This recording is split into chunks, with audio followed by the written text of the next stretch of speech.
It's the unadvertised, but hopefully still highly anticipated second episode of the Half Show Podcast, the only podcast that isn't actually a podcast. It's just me talking about manga by myself because Kraftsdorf, he's got other things to do. I don't know. I didn't invite him on this show. Because, for the Nen show, I did this with One Piece too. People were upset that we didn't get to cover the Reverie, because it was like a little 5-6 chapter stretch that technically kind of builds into another arc, which is still ongoing to this day, let alone a year ago. And it's the same with Hunter x Hunter and the Succession War, because on the Nen show, we only cover complete arcs, and Succession War / Dark Continent, it is not complete, not even close. Oh god, Togashi is setting up so much stuff in this arc. We're nowhere near a payoff for it, that's for sure. But yeah, I'm here to talk about chapters 340 to 390. I finally caught up to what is currently available of the manga. That is, I don't know, hell is frozen over, which I suppose is a good thing because the last time I did one of these, the roof was caving in at the old apartment, and it was very hot, and I couldn't run anything. It was bad. I was dying. But now I'm not in that place anymore. The roof is not caving in on me. Knock on wood, of course. I mean, hopefully that doesn't happen. I'm in a room with a window. I've been able to run some air conditioning before recording this, so I'm not roasting. I'm not dying. I'm actually alive to record this, which is, I guess you want to be alive. Anyway, we're off track. We're way off track. This is Hunter x Hunter time, baby. Yeah, so this arc is going places. My thoughts are obviously going to be a bit unstructured because some of this I've had some time to think on, and some of this I only recently read, and I don't 100% know what to make of it. I tend to have more to say when I have a complete picture in mind, although, I've been discussing some things with some people. Kraftsdorf has like a theory thing about like where the future of Hunter x Hunter could go that I thought was really interesting, and it gave me, perhaps a little bit that I might steal from him to mention in this video. Yeah, this is, it's an arc. It sure is an arc. I am scared. I'm very scared because there's obviously that interview that exists with Togashi that came out with the Kurapika's, the Volume 0 thing, when he came up with this thing, yada yada. And there's that one question where it's like, what will end up happening to Kurapika and the Phantom Troupe? And Togashi has the quote, "They will all die." I don't know. Maybe don't. To see that, yeah, I've made the joke before that, like, the one silver lining to the hiatuses is that Togashi can't kill Kurapika if he doesn't publish any new chapters. Yeah, this arc and the stuff with Kurapika's powers, it's not good. It's not good. It's almost, we stan a toxic, self-destructive boy, but that boy, he's a good boy, and he must survive. Togashi, don't kill him, please. Anyways, so this arc starts off, obviously, off the back of the election arc, and, yeah, there's, you have that nice big chapter 339 that we ended on in the Nen show, where it's just, basically, it seems like Togashi it almost seems like he set it up for the anime to, like, montage through it at the end. I forget if I mentioned this in the Nen show or not, but I feel like Togashi, especially like looking at the trajectory of like his hiatuses and stuff, the fact that the 2011 anime starts coming out and then Togashi just happens to come back and marathon through like the rest of Chimera Ant, makes an entire complete follow-up arc. And yeah, granted, the election arc is only like 20 chapters or so, but it's like a really solid stretch of chapters. Like Togashi, even in the early days, I don't think he had a streak of chapters consecutively, published. Yeah, 30 issues from 2011, like crossing over into 2012, which is the wrap up to the Chimera Ant arc, and then the conclusion, the election arc, which, builds up to the big chapter, and then it does one more so it like builds up to the conclusion where it's like, okay, this is the end, but it's not the ending because there's the setup for the Dark Continent that bookends that volume. And that's how Togashi has definitely been going as of late. You know, whenever he does publish something, he'll have like enough for a volume, he'll release 10 chapters, and then he'll take a big hiatus. And, you know, looking at all the publications after that, like, yes, he did finally release the Kurapika material, and he did that in 2013 for the promotion for the movie. It's not really until like the anime kind of starts to wrap up in like 2014 that he's like, okay, he's back, and then we get some stuff for Succession War, which is very sporadic. Obviously, 2015 he released nothing. 2019 he released nothing. 2020 he's getting really close to that to breaking the record for a longest hiatus. He's only like a couple issues away, which is at that point is when I will be a little more concerned. Is like, when's he gonna come back? Because that's been like my mental little like, oh well, he hasn't surpassed the longest hiatus that he went on, which of course happened to be, you know, the 2014 to like 2016 hiatus, which is like, yeesh. But obviously things happen, and I'm not gonna harp on the hiatuses too long. But yeah, it's just interesting. It's an interesting thing to think about. Obviously Togashi is an author who likes to play with the tropes of shonen, and that definitely kind of plays into some theories that Kraftsdorf has as to like where this stuff could go. But yeah, there's the setup chapter where we see Beyond Netero. He's this guy who is joining up with the Kaken Empire. They're going to like, oh, we're gonna do this thing. We're gonna strong arm everybody in the Hunter Association into going into the Dark Continent because conquest and legacy and things like that. But yeah, everybody's like, oh, is Beyond really Netero's son? And there's a whole mystery there. There's a lot of dialogue, as there tends to be with Togashi chapters. Obviously, this is a thing where, like, translation-wise, the Viz translation, even if it's it's very text-heavy, and as someone who is already pretty slow at reading manga, it's a bit of a wall to overcome, I guess. But definitely when it gets into, I don't know, some of the pages, man, it's just so much dialogue, so much text. There's a reason why it took me this long. Like the last Hunter x Hunter Nen show came out like 4 months ago, and I'm just now getting to this. There's a good reason for that. Like, not only am I slow at reading manga, but also when I did want to read this, it definitely took me some time. So we get the reveal that Ging and Pariston have stepped down. They're no longer part of the Zodiacs. Obviously, Cheadle has taken over as the chairman because Pariston won the election, and he's like, nah, I wasn't really in it for the election. And I got an interesting comment on my Gon Kurapika breakdown video, and it was like a response talking about, you know, obviously the whole methodology of like detours and, you know, getting too caught up in desires and things of that nature. And they pointed out, I forget who the commenter was. Let me look that up. Oh, it was actually Max Musterman. They've commented on the Nen show before.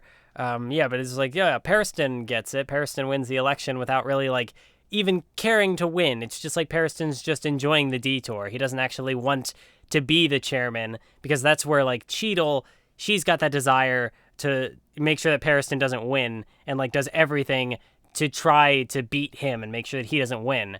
But because like she's so fixated on that desire, she ends up falling short. She doesn't get what she wants because Pariston makes everybody look like fools, and Pariston wins, and then he's just like, yeah, you can have it, you know, you can have. So like she doesn't get that satisfaction of like actually fulfilling her desire. Like she gets what she wants in that, you know, she's chairman and Pariston isn't, but it's not like on her terms, and it's definitely it's an interesting contrast, and I really liked the way that the comment kind of made that connection. It was good.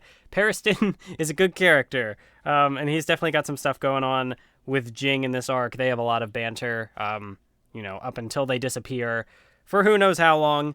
But yeah, there's a lot of setup, in this arc. That's a big thing with where we're at right now. There really isn't much to kind of say as far as like what is this, you know, kind of going for thematically. You know, like I could definitely make assumptions on that part. Like Kraftsdorf says something, and again, I guess kind of spoiling a bit of what he's gonna say.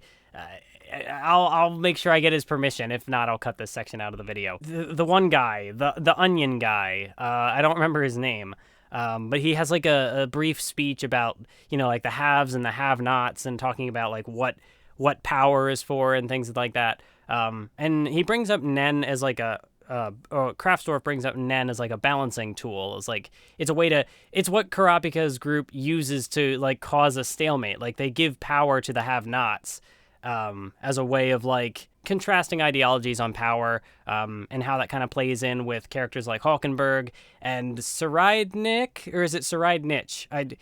I don't know the correct pronunciation. I might flip back and forth. It's one of the two, but yeah, like all the characters have different philosophies on power, and like how it's all about, who's gonna, is it about like keeping power among the people who already have it and continuing to oppress the have-nots, which is definitely what certain characters kind of abide by, whereas other characters are kind of trying to, disrupt the system and kind of overthrow it and change things and give that power. And it's a really interesting. It's an interesting idea that I'm curious to see explored more. With this arc having all of this setup, that's not necessarily like a bad thing. Like I could definitely see why somebody might not enjoy reading this stretch of chapters as it's out right now, because we have like something of a picture of what the end game might look like, but it's still clearly like early days in this stretch. Like even when Togashi is giving payoffs, there's still plenty of other things that are being set up. So there's a lot of like, here's a mechanic, here's a payoff to another mechanic that has been established, and also here's another new mechanic that we're setting up. Like there's power play, political, interactions between families. There's many different conflicts. You have, even the fight between Chrollo and Hisoka is entirely in service of setting up the Phantom Troupe's role in the expedition, and Hisoka, the search to find him plays into all of the, the political banter and the, the back and forth between families and whatever. So there's just like, there's a lot. There's a lot to this arc. And the fact that it again, like I could understand people kind of getting, not really enjoying all that setup, I guess. Like they maybe want something more cathartic to pay off to. And this is a point I kind of brought up in the Gon versus Kurapika video, that the structure, the structure of the narrative when Gon is the focal character as opposed to when Kurapika is the focal character, it's very different. Even in Yorknu, when Kurapika first gets that taste of kind of being in a more main character role, there's a lot of different things with Desire and the way that really just everything is structured as far as, power progression and stuff like that. Because obviously with Gon, it's all about enjoying the detours and really earning what you have and, going step by step and not taking shortcuts. And then obviously when Gon does take shortcuts in Chimera Ant, it's a bad thing, and it draws parallels to how Kurapika operates. So now that we're back to focusing on Kurapika in the Succession arc, it's all about like these characters who have these it's a lot more complicated as far as like the abilities characters have, and all the things that, all the implications it could have. So you have a lot of characters kind of like internally monologuing, even characters who at this point, it's hard to tell like how significant they're going to be. Like you have obviously all the princes that exist as part of the Succession War. So they are like main characters in a way for the conflict that's happening. But then you also have the families that are tied to them, and certain families have like military or like bodyguards to like work under them. And so you'll get like monologues from minor characters who are just a piece of the bigger, like a small piece in like the big piece of a puzzle. Like if you could break a puzzle, how am I trying to say this? Like if you could break a puzzle piece down into smaller pieces, this is not the greatest example. Or maybe it's more like a pyramid thing. Like you have it's definitely layers of like who is, I don't know, like you have like the plot relevant characters, and then you have the ones that are, acting in service of the plot relevant character. I don't know how. I can't think of a snappy metaphor or a snappy allegory to use here. But you got the guy who's got like the predator ability, and there's like a whole page, which is obviously a bit of a meme. I mean, there's a whole page where he's just like, oh, I can't use this ability if I don't know if I have no means of knowing what this character's ability is, but if I did this, or if I do this, and this will happen. And it's like a lot of, I could definitely see like the exposition, maybe not exposition, but it's just a lot of text. It's a lot of text. Not that that's anything new for Togashi's stories. Obviously, Level E in particular had, does it get close to Level E as far as text density? I'd say, yeah, it is a lot. And when you don't know necessarily, like Togashi isn't going by any kind of consistent release schedule, I can definitely understand why somebody would be potentially off-put, not wanting to go out and like catch up. For the longest time, I wasn't really interested in catching up to the manga because I like having things, especially nowadays, I like having things be complete so I can look at the bigger picture and kind of piece the ideas together from there rather than play the guessing game of like, where could things go, or that sort of thing. Although in that sense, me catching up does kind of give me a bit more appreciation for theory crafting and that sort of thing. Like when it's done in like the sense of like narratively, like theory crafting, like where the narrative could go, or thinking about like how Togashi tells his story and, what ideas could act in service of the potential ideas that he's setting up. I think that's interesting, rather than like, what if this character fought this character? It's more like, well, if this character fought this character, how is that relevant to their ideals and what that would say on a thematic level and for like the messages of the story up to this point, especially when things correlate to desire and all that, the stuff I've mentioned in videos.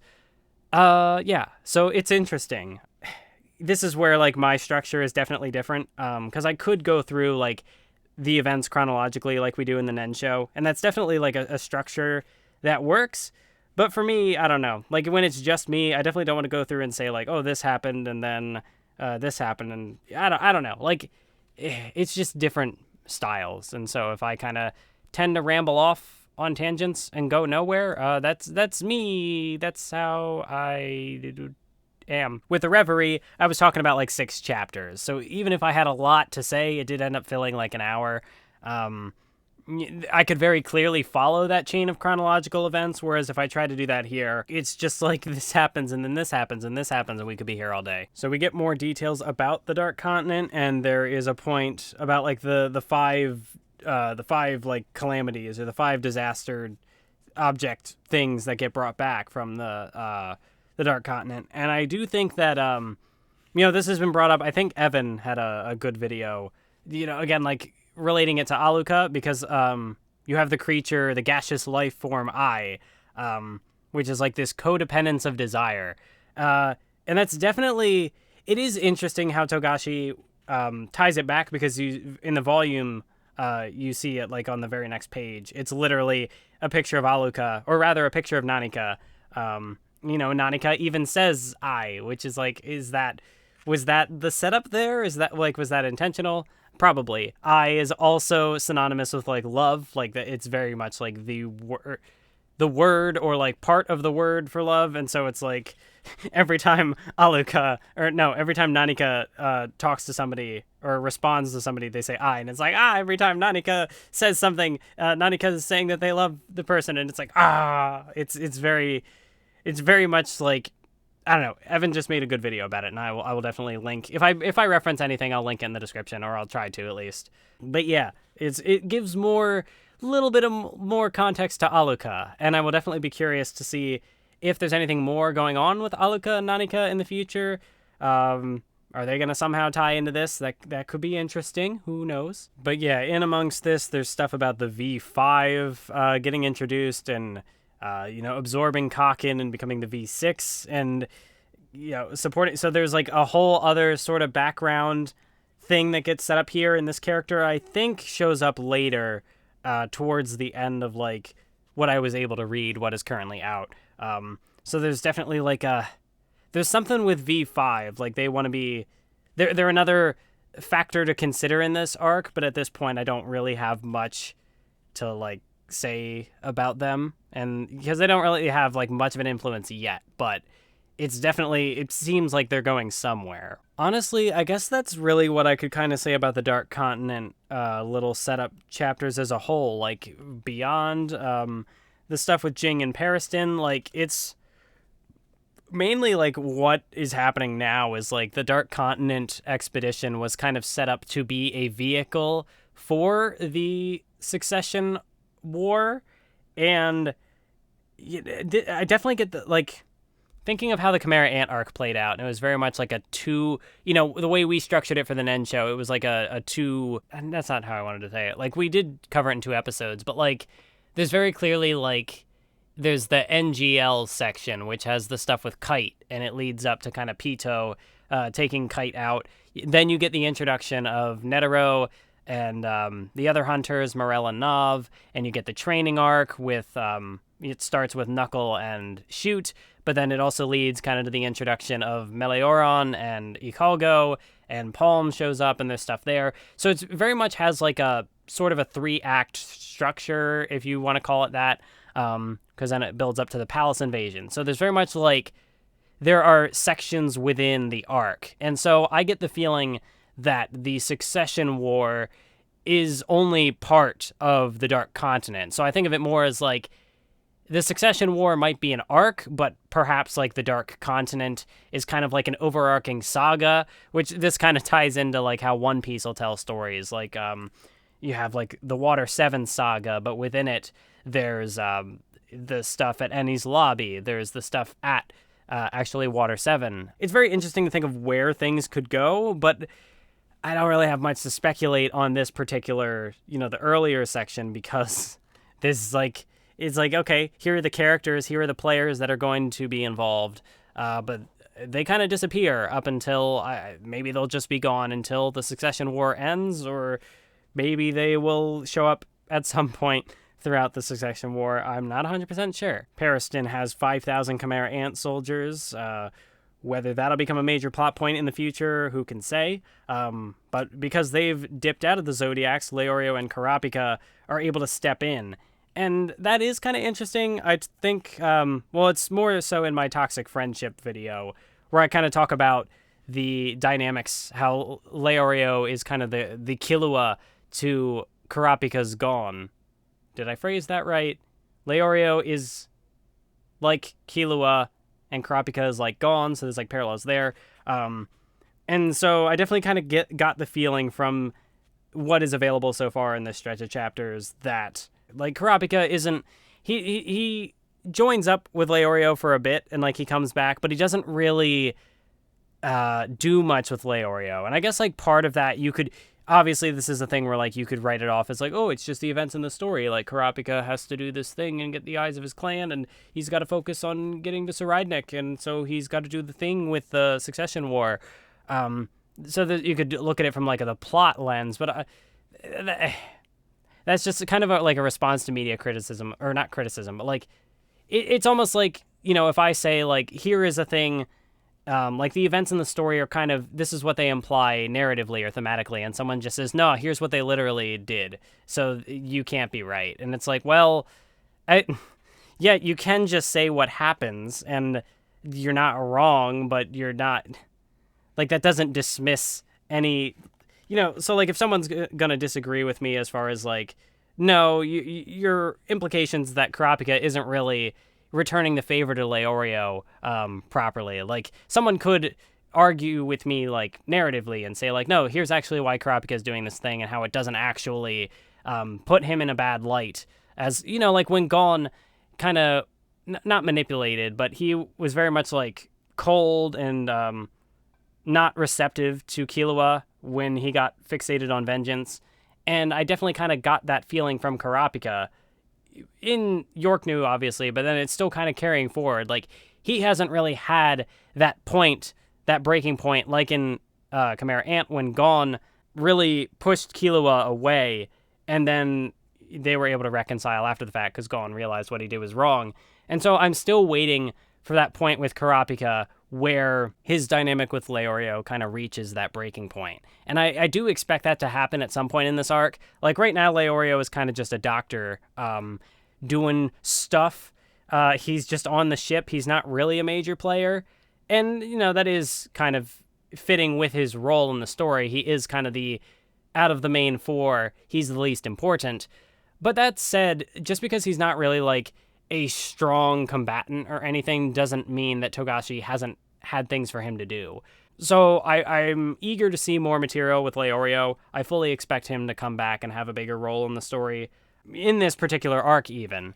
But I'm just kind of waiting to see where that goes, because at this point, there are points where Kurapika says, like, it's nice that Leorio is here, because like it helped make his transition into the Zodiacs a lot smoother, and he was kind of just able to just do as he felt was necessary, and nobody really questioned him because he had Leorio to vouch for him. And yeah, that's really kind of all I have to say about this whole thing with the Zodiacs and them joining. But there's definitely, I'm hoping to see more out of it. There is a line of dialogue where Kurapika says, "I'm better at handling monsters in human skin than at battling the unknown," which, I don't know, it's just a pretty cool line. Obviously, it's very, very much in line with his character, and it's just a good little microcosm of kind of how he operates. Little lines like that are always interesting.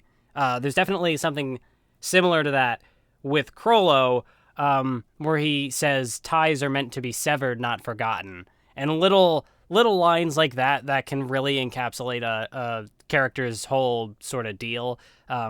They stand out whenever they happen. There's a brief reference to Gon and, kind of further explaining why he is kind of taken out of the story at this point. Because it's not necessary. It's implied that he still has Nen. He just doesn't have access to it. So there's definitely more of a journey for him there, which I think there's going to be a little bit more, whenever it does get back to him.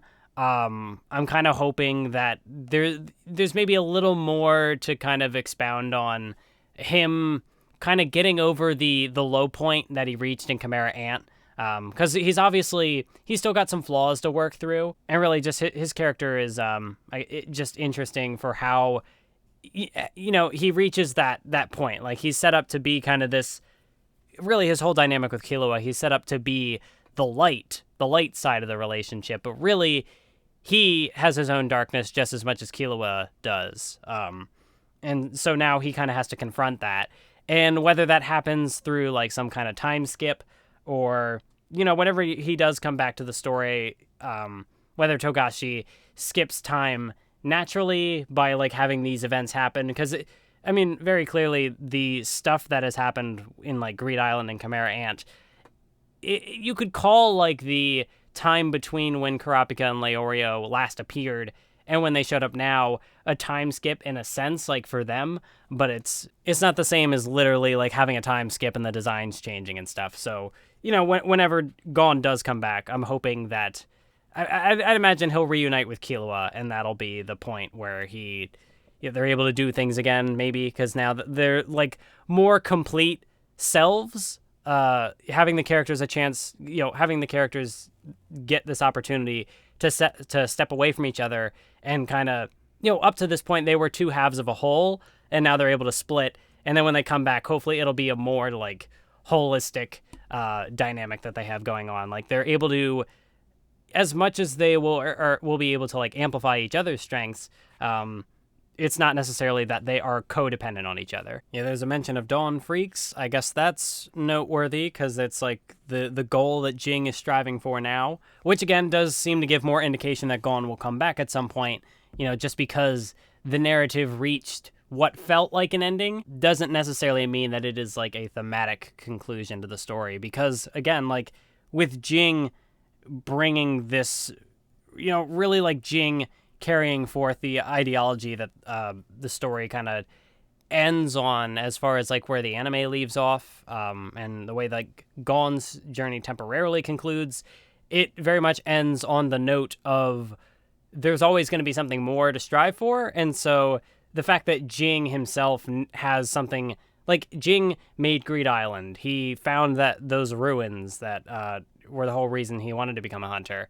But he's still got more to do. And so that kind of like, again, gives the hint that there's still more for Gon to do, and that he'll be able to find a new goal, a new purpose to strive for. So, it's not really like a conclusion, like a conclusion to look for, but it's definitely like there are enough narrative and like thematic hints or implications that this would be the right direction to carry the story. So again, it's more of that like why wouldn't he come back? Like, it would almost seem to contradict the narrative threads that have been set up for him to just be gone from the story entirely at this point. Although there is the one line where Gon says, "Maybe I wasn't cut out to be a son," and it's like, oh, that hurts.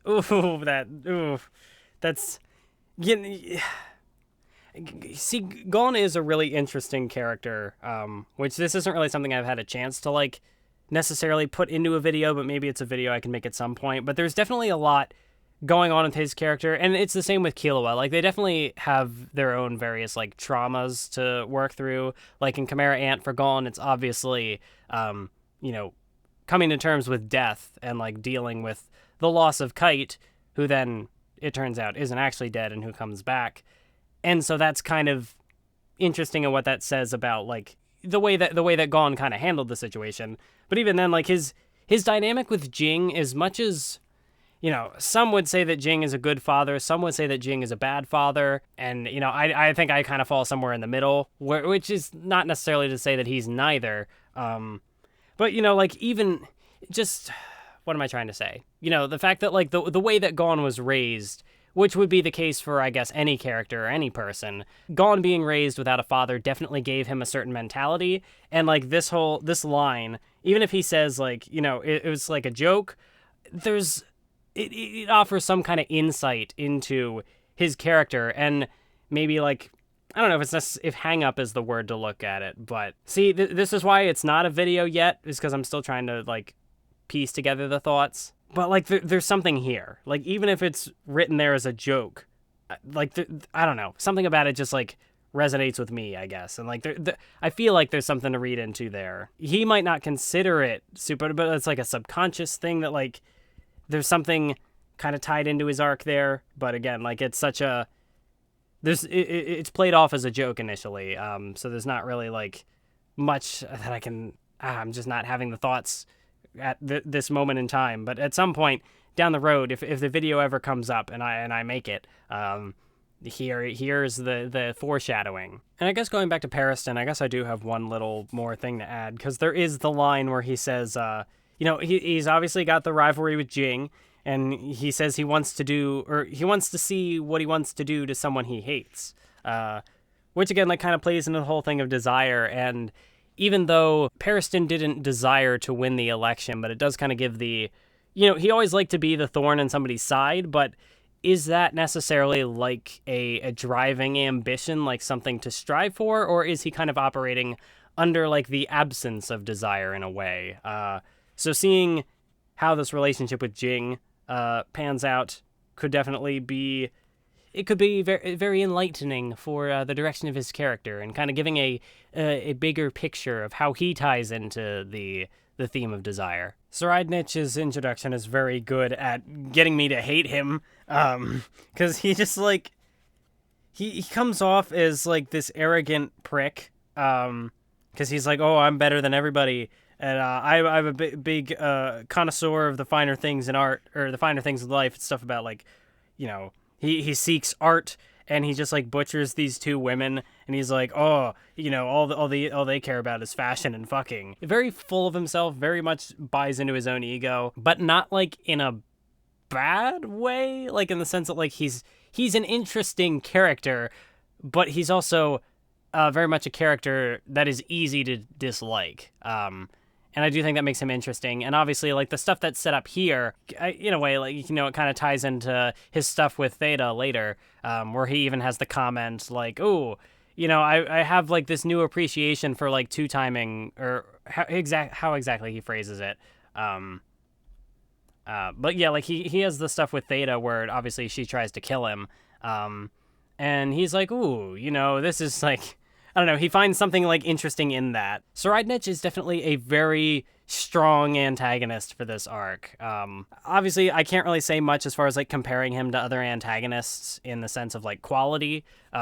But for like what this arc is trying to do, he definitely works well as really one of many little antagonists. And, again, with this arc having so much setup, it could go in many different directions. And you have like all these, as much as you have like the broader conflicts of like the families clashing against each other and the stuff happening on the lower levels of the ship and the stuff with the Phantom Troupe and Hisoka and Kurapika and all that stuff. You also have like the interplay, like the power play between the princes, and he's definitely one of those characters.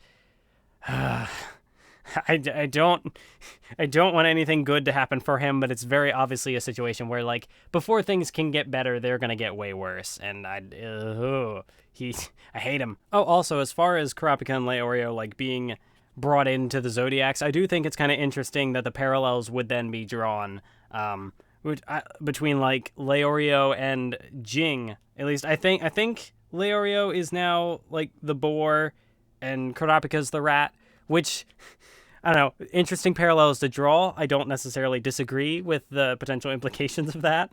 Because like when you think of Kurapika, is he a rat? Yeah, I can see it. I can see it, definitely, for sure. Ging does a thing where he kind of gives us a little more insight into Leorio's ability, which also shows that, like, he can kind of, he can imitate punching abilities he's been hit with. It's just a talent he has. So that's definitely interesting. There's some, intrigue with Ging there, some mystery is like, what's his actual ability? Yeah, it's again, there's not much to really take away from it yet. The early stretch of chapters, they're much, they're like the driving force, and then they go away, and then it's like the Kurapika show. So it's just like, what's this gonna lead to? I need more chapters. You get the introduction for Benjamin where he's just like strangling a lion or something. It's yeah, definitely a good way to set him up as like he's this more like animalistic looking, I don't know, he's just like this freakish giant of a man.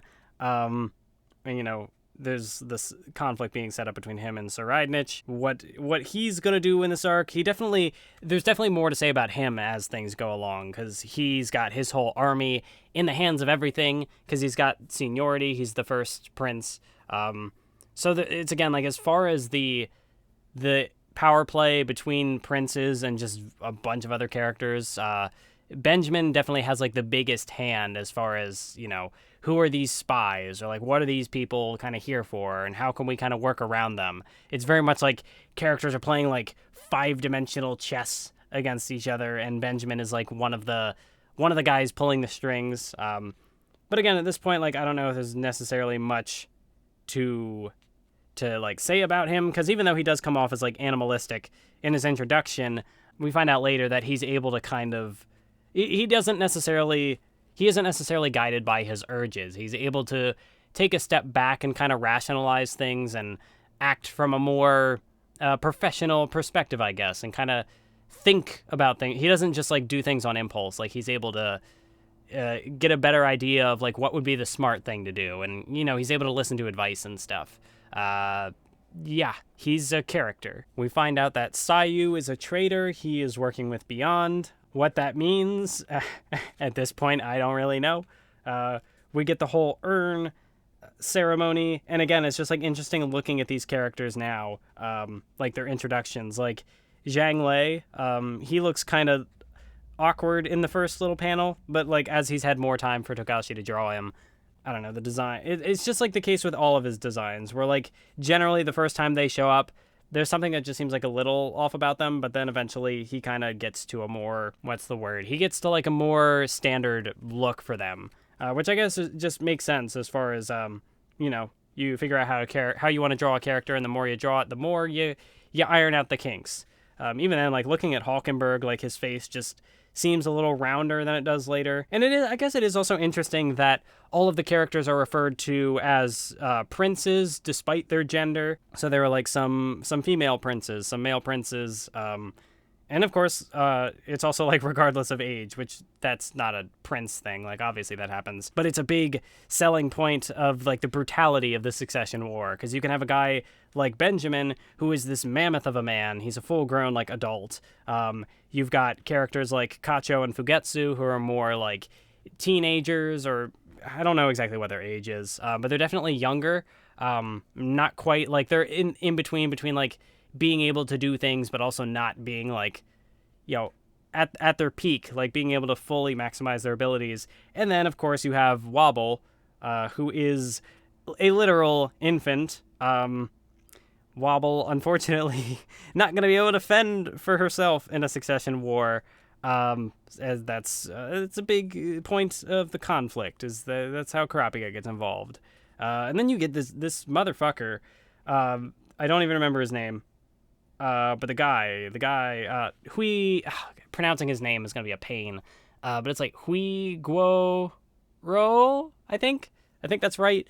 It's just the things with like U and I and U and O, and trying to make sure that it's really easy one for me as a ignorant American to screw up the pronunciation for. But this motherfucker, he is, he's, of course. I mean, it's one of those, monarchy like thing, or maybe monarchy is not the word, because but like it's definitely like the blood succession and passing on traits and stuff, and he's very much like a figurehead of, well, I mean, like he's running the country as well, but like I don't know, I hate him. He's just the guy who, he very much has like the more historical traditional look of like he's the king. He's the guy who's wealthy, and he gets to just sit on his throne and kind of watches his kids duke it out in the succession war.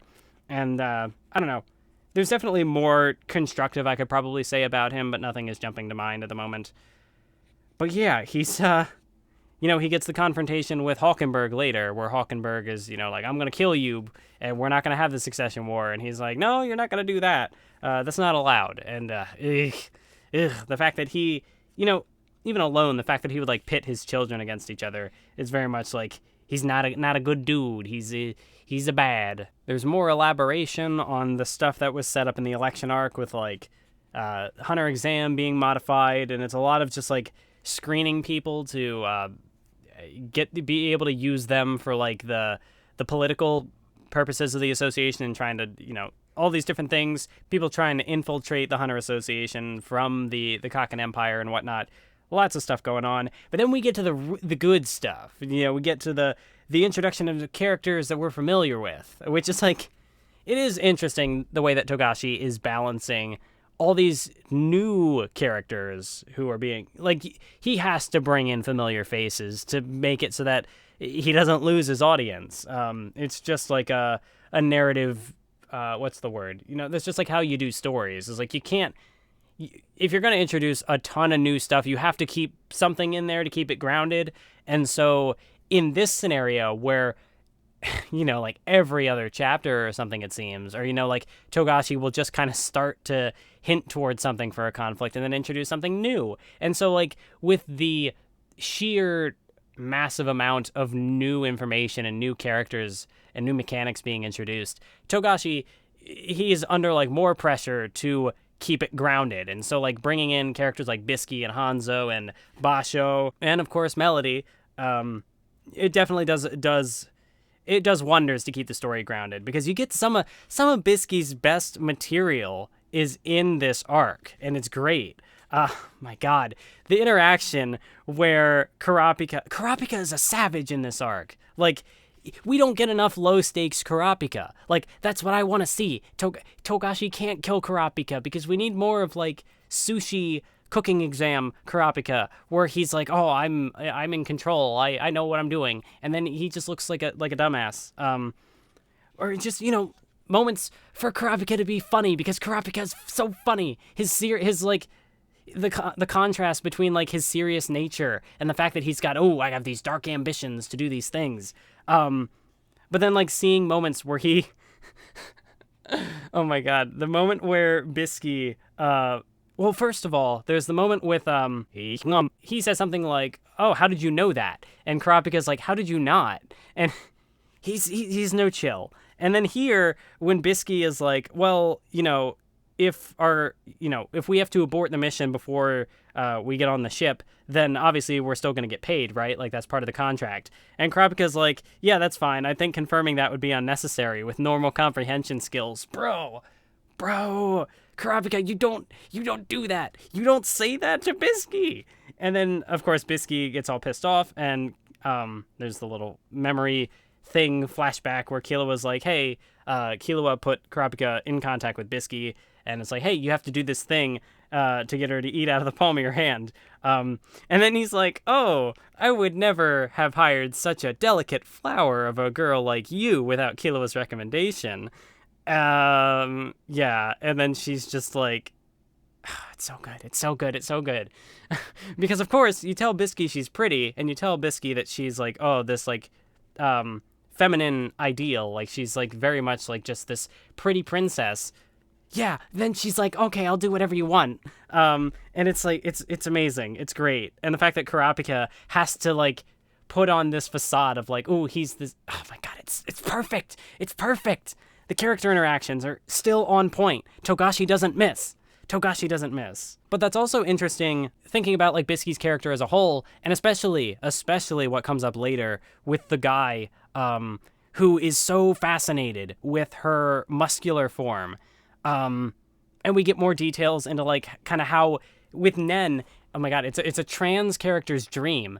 Because, like, with Nen, if you have this idea of, like, what you want to look like, or, like, what you kind of want your body to be, Nen will, like, gradually make that happen. And so for Biscuit, she has this muscular form which has all of her power and whatnot, but somehow she was just able with Nen to, like, create this form where she is, very small and very frail looking, or not necessarily frail looking, but she doesn't look threatening. She doesn't look masculine. She doesn't look muscular, powerful. She looks more like the traditional feminine appearance. Like, she's got the dress, and she looks very pretty, and no muscles to be seen. She's very thin. And that's really interesting, especially with the guy who shows up later, and he sees her muscular form and is like, oh my God, she's so beautiful. This is, like, I forget exactly his verbiage, but that's really interesting in that, just like how this idea of femininity is kind of, like, portrayed through Biscuit's character.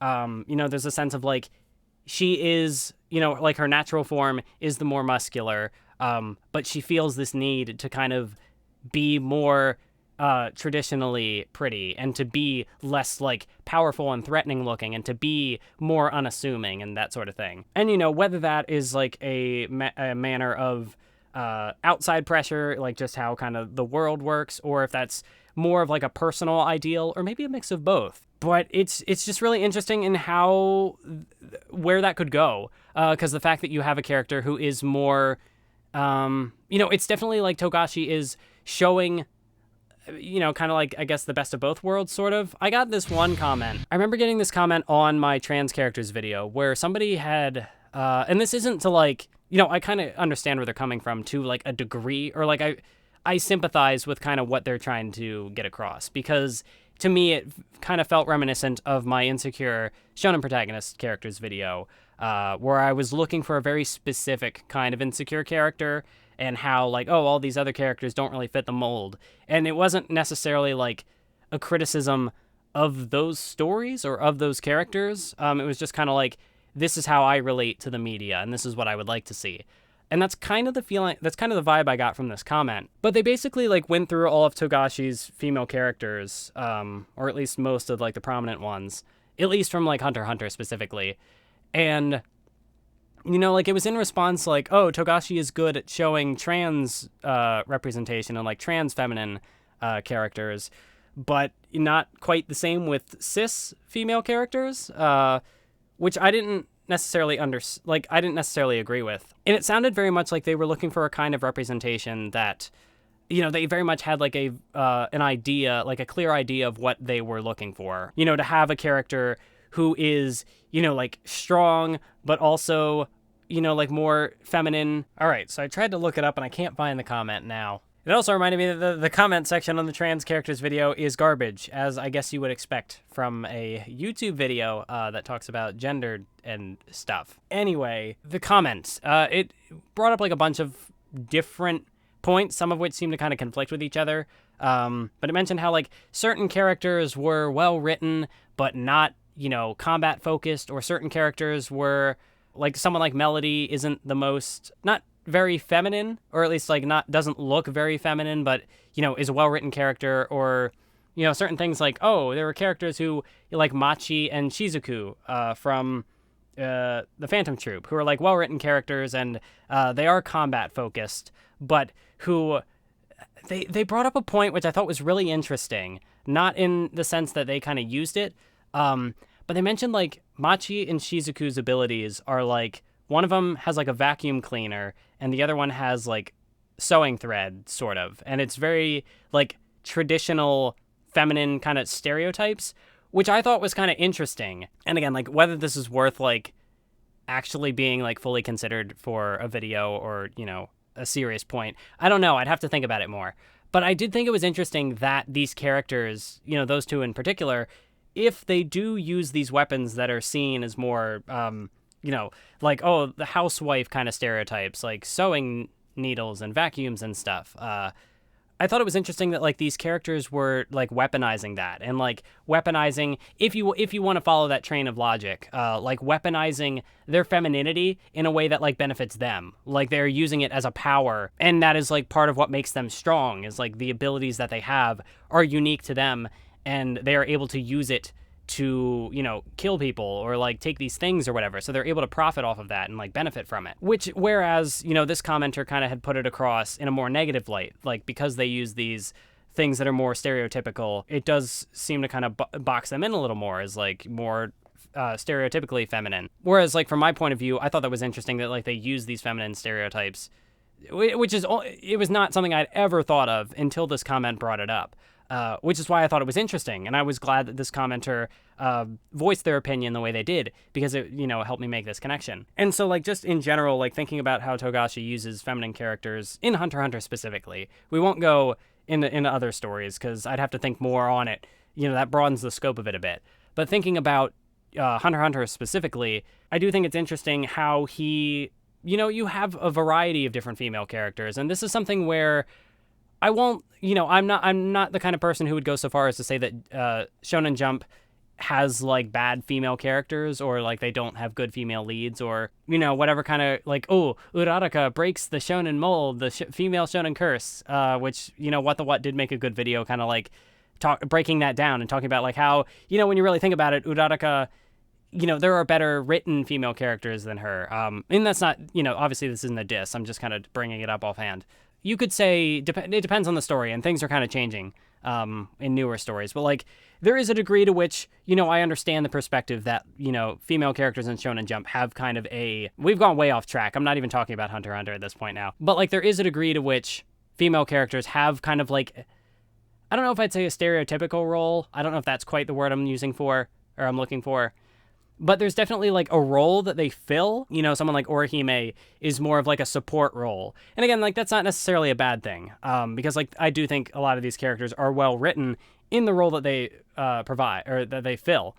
And of course, like that's not a diss against Bleach, because Bleach has plenty of combat focused female characters. But like if we're looking for more of like diversity of like roles that these characters fill, Sakura's a fighter, but in that sense, she's not like she was never on the same sort of playing field as like Sasuke and Naruto. But it's also interesting because, Kraftsdorf and I have brought up on the Nen show before that, Kishimoto, he is this author who does put his female characters into more combat-focused roles, but then as a result of that, almost, they are less important. Like, they never really quite stand out on the same level as a lot of the more male characters. Maybe I'm kind of going off into the weeds a little bit here. Maybe this would be better.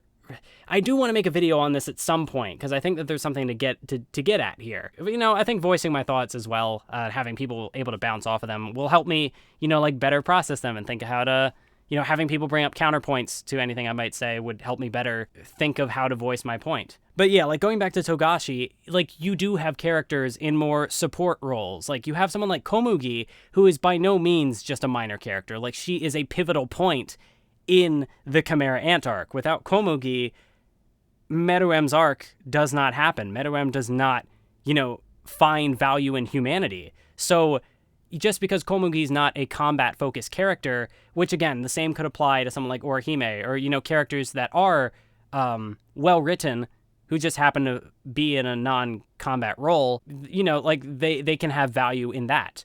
And like I was trying to kind of get at, there is maybe a degree to which there's kind of a pattern of female characters falling into those kind of more supportive roles and being less, involved in the fights. But obviously, when I say that, there are also plenty of examples of female characters who break that mold. Just recently, we read Soul Eater, where Maka's the main character. She's in all these fights. She is the one who's, she's the lead character. She's the shonen lead who's going out and getting all the fights, winning, and, she gets like the big triumphant moments and stuff. And it's really cool.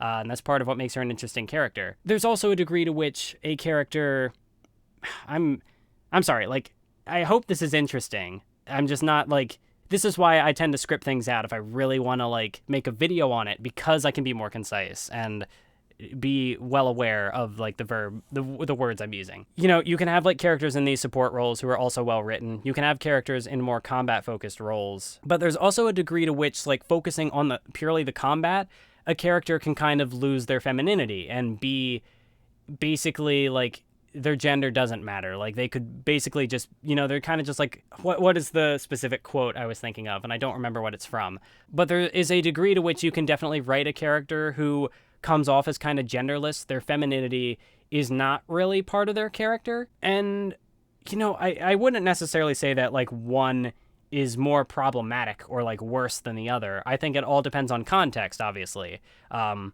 I made my trans characters video, I very much fell into the camp of like the aesthetic and narrative of the story has as much of an influence on how a character is portrayed, and whether it being problematic or not necessarily like devalues it or whatever. Because there's very much like, if you go back and look historically, there are a lot of characters, if we want to talk about like trans representation or just like gender nonconformity or homosexuality or whatever, there were tropes in various time periods where like the gay dies or whatever, but like you had to kind of get through that to even get like it kind of paved the way for various representation that occurs. And so that's why you can't really just like write things off as being problematic. And going way off topic, fuck.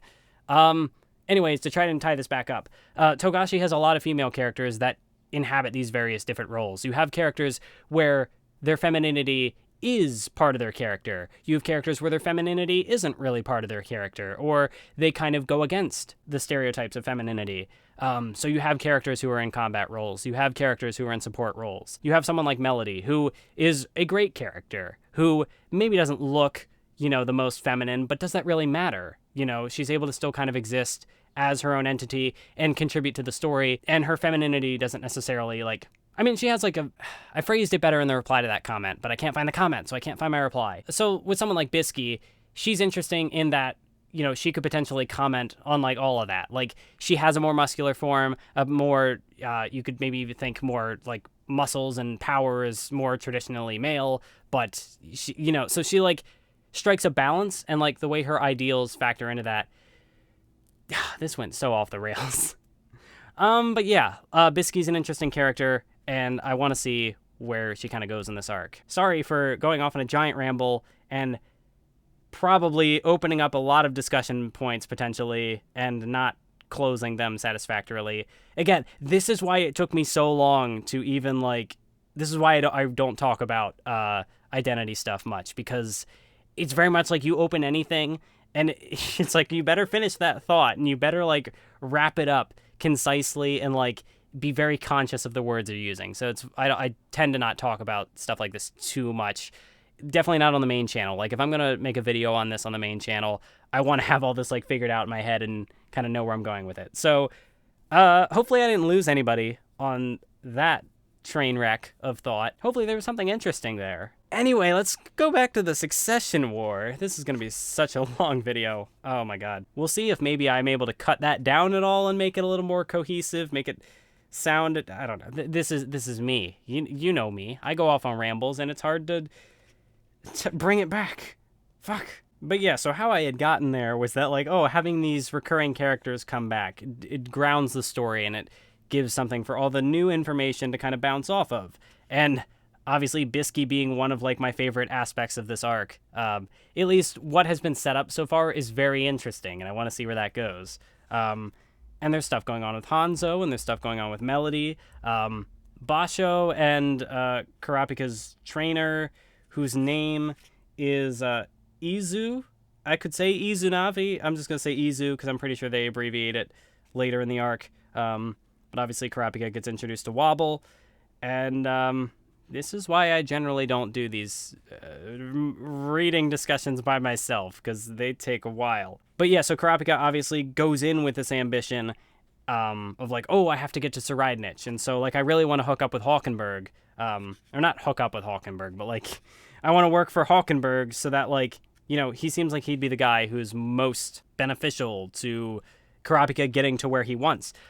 But he ends up stuck with Wobble, and so it's very much like he has to it very much puts his main desire, you know, it obstructs it. And that's always been a major part of his character, is like how much desire is too much desire. He's very much a character who gets so caught up in his desires, and I kind of brought this up with his dynamic with Leorio and how that kind of parallels Gon in the Chimera Ant arc.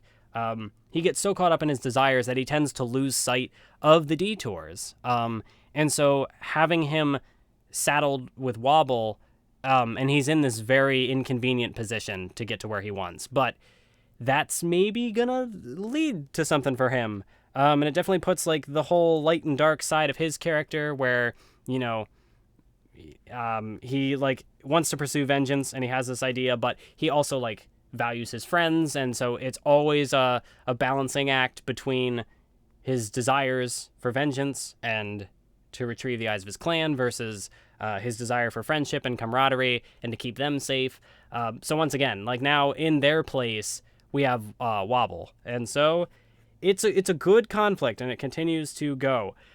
But now we can get to the stuff that I've really been waiting for years to talk about. This is where, when I initially read this a couple years ago, this was about where I left off. I read up to the end of the fight, and that was kind of where I stopped, and only recently did I go further from there.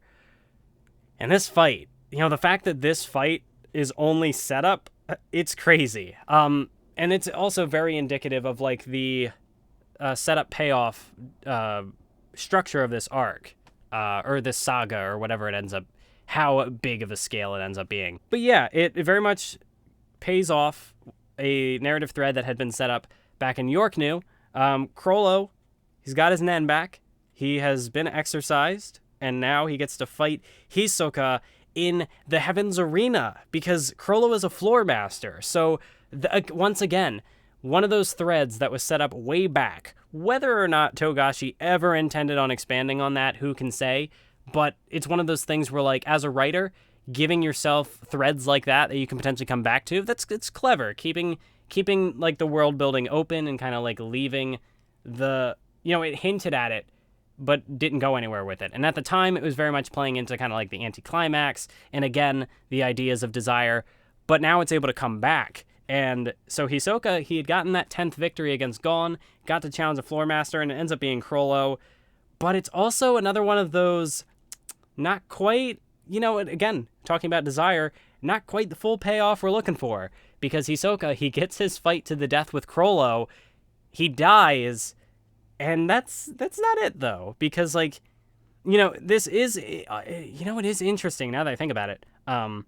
The fact that it is in Heaven's Arena, where when Gon fought Hisoka, when those two fought, the Heaven's Arena environment limited their battle, because, you know, there was the Battle of Points or whatever, and Hisoka had kind of said, like, oh, next time we fight, There won't be any points, it'll be a fight to the death or whatever. So it was very much like a way to restrict things. And so coming back to Heaven's Arena here, it's very much like Chrollo has the environment planned out to his advantage, and Hisoka is very much at a disadvantage. And so, the fact that he gets his fight to the death, which is seemingly what he would want, but he doesn't die. He's able to resurrect himself with the Nen after death thing. He's like, oh, we're just going to try this. Oh, my rubber Nen.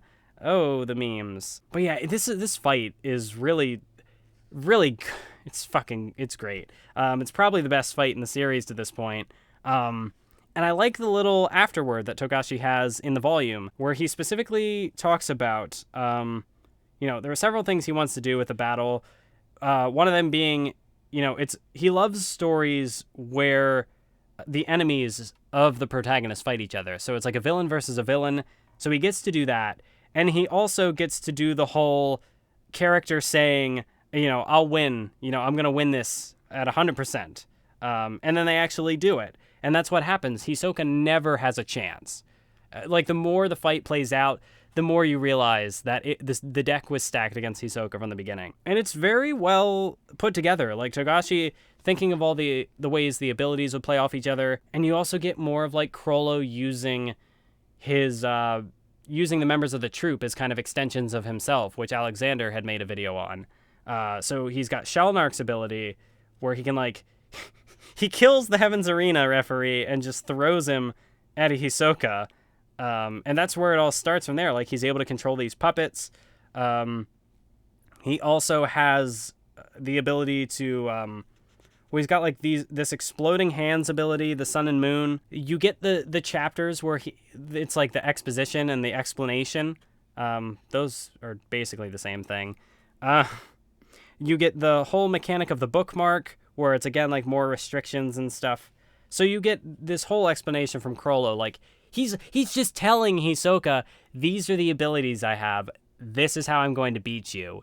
And it's another one of those situations where Togashi is kind of playing with the formula. He's using the whole characters explaining their powers to each other, but using it in a way that very much like how Genthru had to explain his ability in order to gain power from it. Like, he put himself at a disadvantage by explaining it. But in this case, it's just Chrollo saying, you don't stand a chance, so much so that I'm going to explain everything that I am using, all the tools that I have at my disposal. I'm going to tell you how they work, and that's not going to be enough for you to, counteract them. And it's pretty great, because you just see like the slow unfolding. You get the stuff with there's the black voice, which is Shalnark's thing, which manipulates it manipulates humans. He's got another ability that manipulates puppets, which is about once somebody dies, he can manipulate a corpse. He can copy these things with another ability. He's got Gallery Fake, which is Kurapika's ability. So he's able to... there's a whole, step-by-step process to this. Like, he has this ability to make things explode. He can manipulate living things. He can manipulate corpses. He can copy things. Hisoka is just like, well, this is going to be troublesome. And then the explanation ends, and humans are so very interesting. Because, he even asks Hisoka, I'm not saying this is a challenge, but I'm going to win. Will you still continue?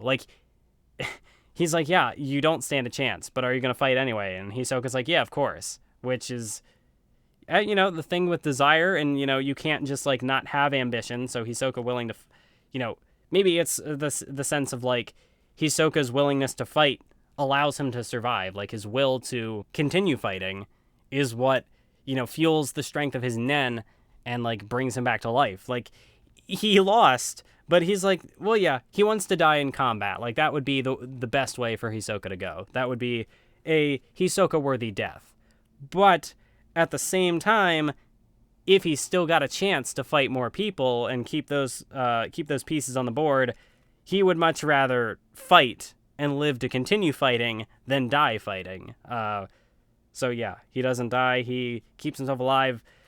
But just the way everything plays out here, it's just like a slow I don't know, like Togashi is able to kind of lead you along this winding journey, and it's very much like everything, every little like detail of this matters. Like the environment is important to the fight.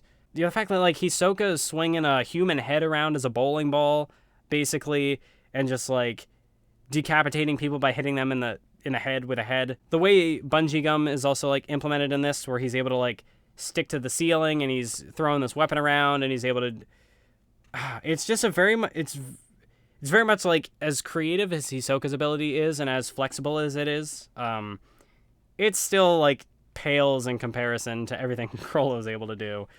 Yeah, and it's just like slowly watching Hisoka's demise. Like he does this thing, and you think he's finally got Chrollo. He takes him out, but it's not actually Chrollo. It's the fake, and he's able to like use all these abilities, and it's not good for Hisoka. I don't think there's really much else that I can say like specifically. I kind of already covered the gist of it. Like it's really fun to watch unfold, and I really want to see this animated. Like whether it's as an OVA or if the TV series, if there's ever enough material for it to come back. Realistically, at this point, I would probably think we would need like a re-adaptation. Like I feel like that's probably how it would end up going. Because like the first adaptation ended, well, we had all the OVAs, and that concluded in like 2004, or was it 2005? I don't know. It went on for like a couple of years after, and then 2011 happened, and it went all the way up to that point. But I mean, it's possible that we never get any more Hunter x Hunter animated material, which honestly, like the 2011 anime, it was the ending, the unofficial ending, but it did feel like a cathartic ending. So if that's all the anime we get, that's probably fine. You know, as long as the manga continues, really, I'm happy. But yeah, it would be interesting to see this. But again, it's like it's very much like a manga fight, because there's a lot of explanation of like, this is what's happening, and characters like having to process what all is happening. So it's very much like Togashi. Again, it's very text heavy, but the way it plays out in this instance, it's not just like dropping exposition and new details of the world and information and stuff. It's like characters thinking things through, and there's a lot of action to like balance it out, I guess. But yeah, it's a fun fight, and it ends with eventually Hisoka just gets broken down. His hand blows up. His leg gets like torn off, or his foot. And then he just falls, and all the people, all the puppets rush in on him in the middle of Heaven's Arena. And like, oh my god, the casualties, like Heaven's Arena gets wrecked. It gets destroyed. I don't think Togashi will be revisiting this mechanic anytime soon, if ever. I guess like Battle Olympia is still like technically a thing. I don't think that'll ever show up, but maybe, who knows? I don't know. I'm not Togashi. I don't write the story. But yeah, they all swarm Hisoka, and you know, the big explosion, it's actually like, oh, the earliest people that got there provided something of a cushion. So Hisoka, his body is still intact. You get the reveal that like, oh, the Nen after death allowed him to keep himself, you know, bring himself back to life. And I think I remember seeing some points here that like, oh, the way Hisoka lives is kind of contrived because, you know, before, like in the fight with Gon, like both of his arms get torn off, and Machi is able to like sew them back on, and then he uses his abilities to like, you know, texture surprise and cover things up and make it look like there was never a wound. But I don't remember if it was ever so far as like him literally using like the gum and the texture surprise, like combining his abilities to actually like recreate flesh, and you know, like actually like make like prosthetic limbs and then like turn it back.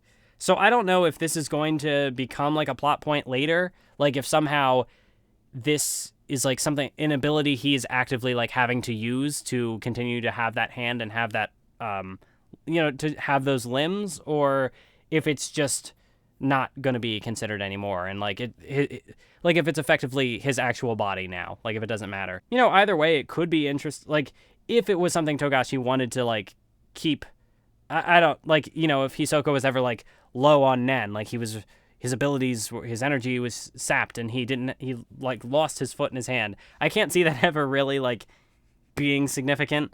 So it's probably like not much to think about, but I don't know. Doesn't really bother me. And then of course there's the thing with Machi, which I forget where No, I think Togashi also mentioned that in the afterword. Like, he had considered killing off Machi then and there, but he was like, no, actually, leaving the character around might be a good thing because it kind of foreshadows, like, it sets up, like, a conflict. Like, and especially with Machi. Machi and Hisoka, they have a good dynamic. As much as it is, like, not like I certainly don't ship them, but, like, there's definitely, like, a playful, kind of flirty thing there with Hisoka. It's very much, like, one-sided, because Machi doesn't like this guy. Machi hates his guts. And that's what's interesting. The whole line in the Heaven's Arena arc where he's like, oh, what if we went on a date? And Machi just leaves and, like, slams the door. It's very good. And the fact that, like, Hisoka kills Shalnark and Kurapika. Hisoka just killed her friends. Like, she's not gonna... I want to see her... Like, of all the people who could kill Hisoka and have that be the end... Is it going to be Chrollo? Is it going to be Gon? Is it going to be Machi? Those seem like the three... Or Illumi. Illumi could also be an option because that's why he's in this arc. He was hired by Hisoka to kill Hisoka. So, like, there's a game there. So the Zodiacs are being brought in. The Troupe is being brought in. It's very much like it's a big-scale event happening with the Dark Continent and the Succession War. Bringing in all the wild cards, and Hisoka's a wild card in the same way that, like, I talked about it in the Kaluta video, how the Zodiac family and the Phantom Troupe are, like, these wild cards in the story. Narratively, they're able to be brought in kind of whenever, and it keeps things interesting in, like, a plot standpoint. And there's also, like, a difference as far as, like, individuality in the ways that, there's, like, a thematic contrast there, too. But from a more plot perspective, the fact that, like, Hisoka, the wild card, is brought in. The Zodiacs are a wild card. They're factored in. The Phantom Troupe, another wild card. They're factored in. Like, all of Togashi's cards are on the table with this arc, pretty much. Other than, like, Gon and Killua for the moment. But, like, the ones he's always keeping in his back pocket, they're out. I don't know if he's got another ace up his sleeve, but, like, the main... characters who are, like, major forces in the story are here, and it's a lot. Like, again, like, this was a whole 6 or 7 chapter fight, and it was just set up, which is cool. Then we focus back to the Dark Continent, which now it's getting more into, like, the succession stuff, because you're getting all the princes show up on the ship, and there's the banquet stuff, and you get the mechanics of, like, here are the different layers of the ship. Kurapika and all the other people he hired are working for the different princes. And then very quickly, things very much kind of break down out of control, and we figure out that Kurapika and Bill's the other guy. They're up a creek without a paddle. They don't really have any help on their side. They got to figure this one out on their own because there's, like, one other person with them, one other servant. Everybody else dies or quits. So they're kind of fucked. Oh, I did forget to mention that, Hisoka obviously has the thing that he's like, oh, I'm going to kill everyone in the Phantom Troupe. I'm going to kill all the spiders. And admittedly, it does test your relationship with the Phantom Troupe. Like, how much do you care about these characters? Obviously, Kurapika dying. Kurapika and I think Benolanov are, like, the two least featured, the two least... I don't even know if I'd say Benolanov is one of the least interesting, but he definitely only got that one fight in the Chimera arc to really show off, whereas everybody else... Besides Kurapika, who was kind of just a power, and I think that's fine. When you have a group like the Phantom Troupe where there's, like, 13 members, or there's, it's a big group. It's understandable that not everybody is going to get to be, like, their own individual person with goals and a character arc and stuff going on. But a lot of, like, the banter between characters makes them feel kind of more, I don't know. So it's definitely thinking, like, well, of all these characters who could potentially die, it's like, who don't I want to see die? Or who do I not mind seeing die? And so, like, Shalnark dying is definitely like that's a bit of a gut punch. Because, he was a fun character, and, like, his dynamic with Uvogin in York New. He's very much like he's the assassin manipulator guy who is just like so happy, and like he's always got the smile on his face, which is kind of like sadistic and kind of unsettling in a way. But that's like part of his charm. And so it's like thinking of all the other characters, and it's like, please don't kill Machi. Togashi, don't.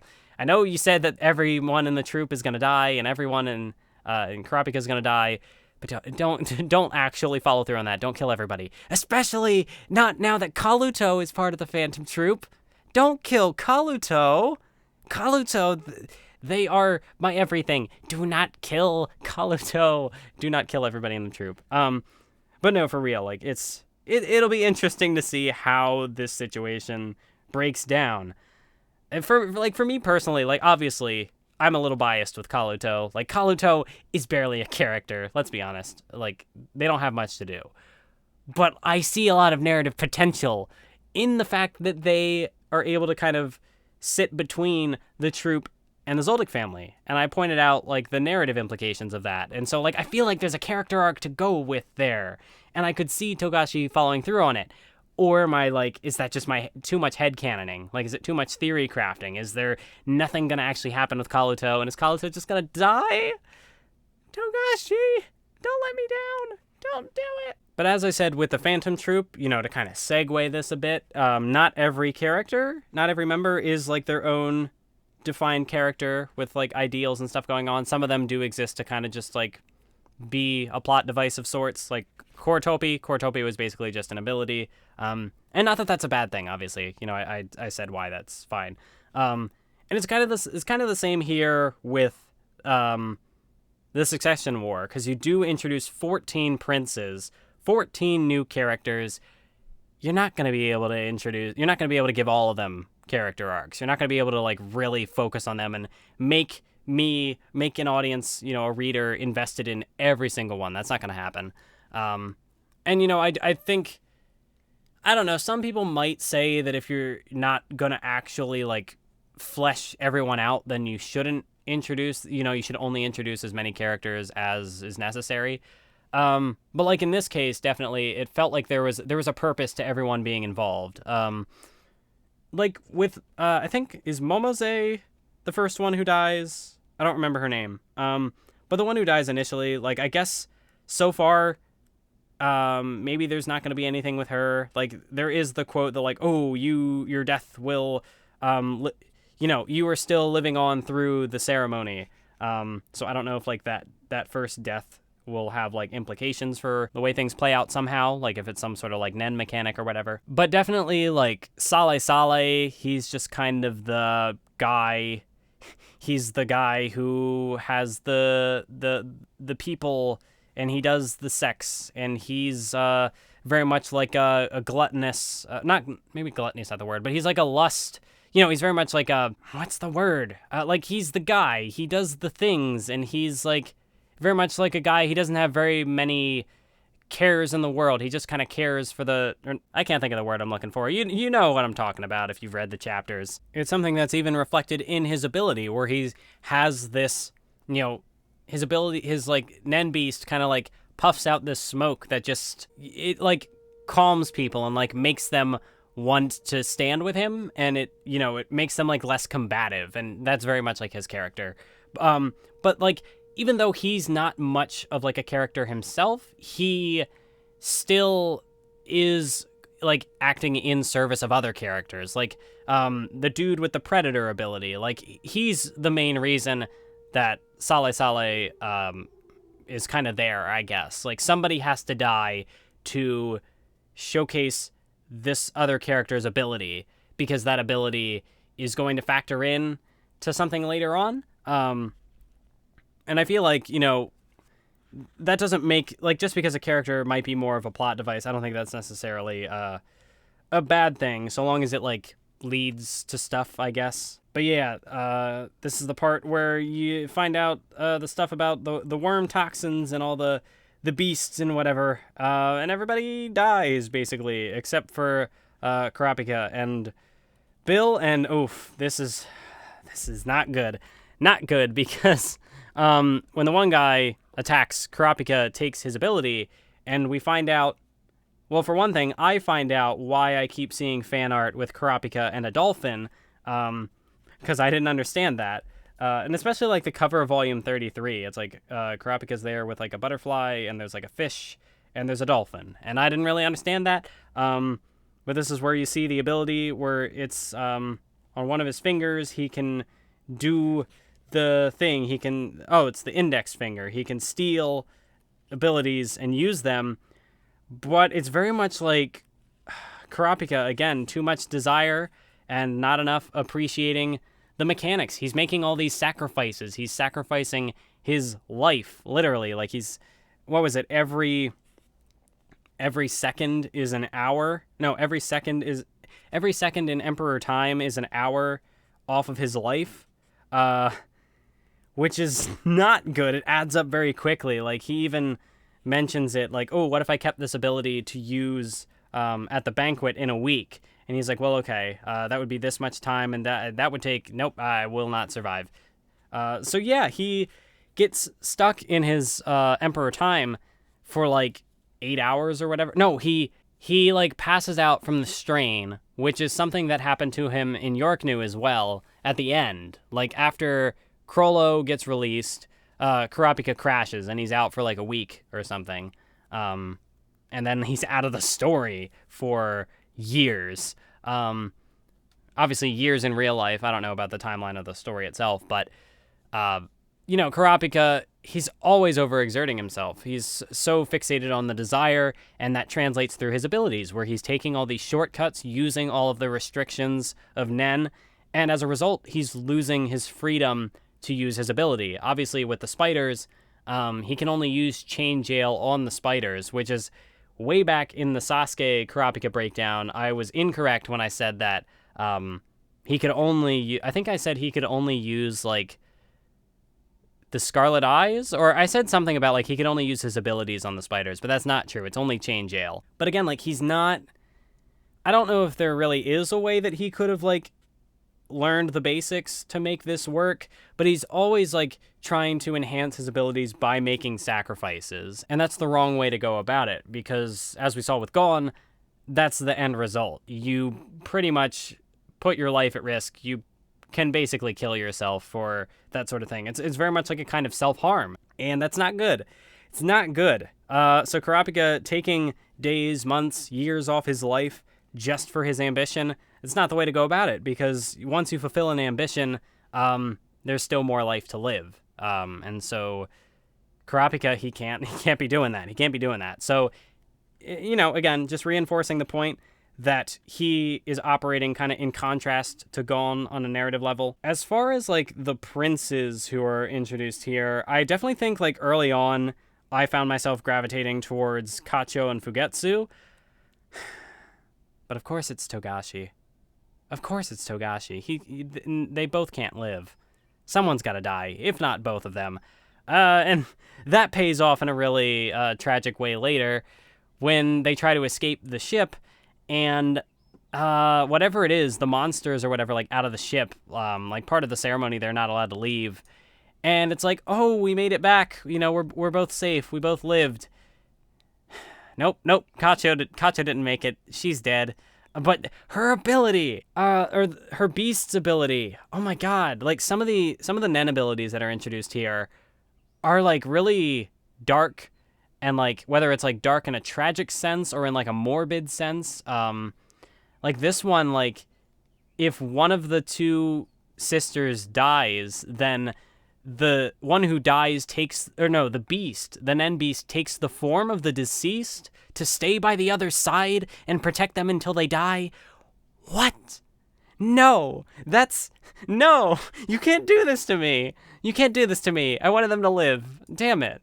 But of course, that's how Togashi goes. Togashi loves his tragedies. I do think it was also really interesting in the interview, the Volume 0 interview, he mentions Alien being one of his favorite movies.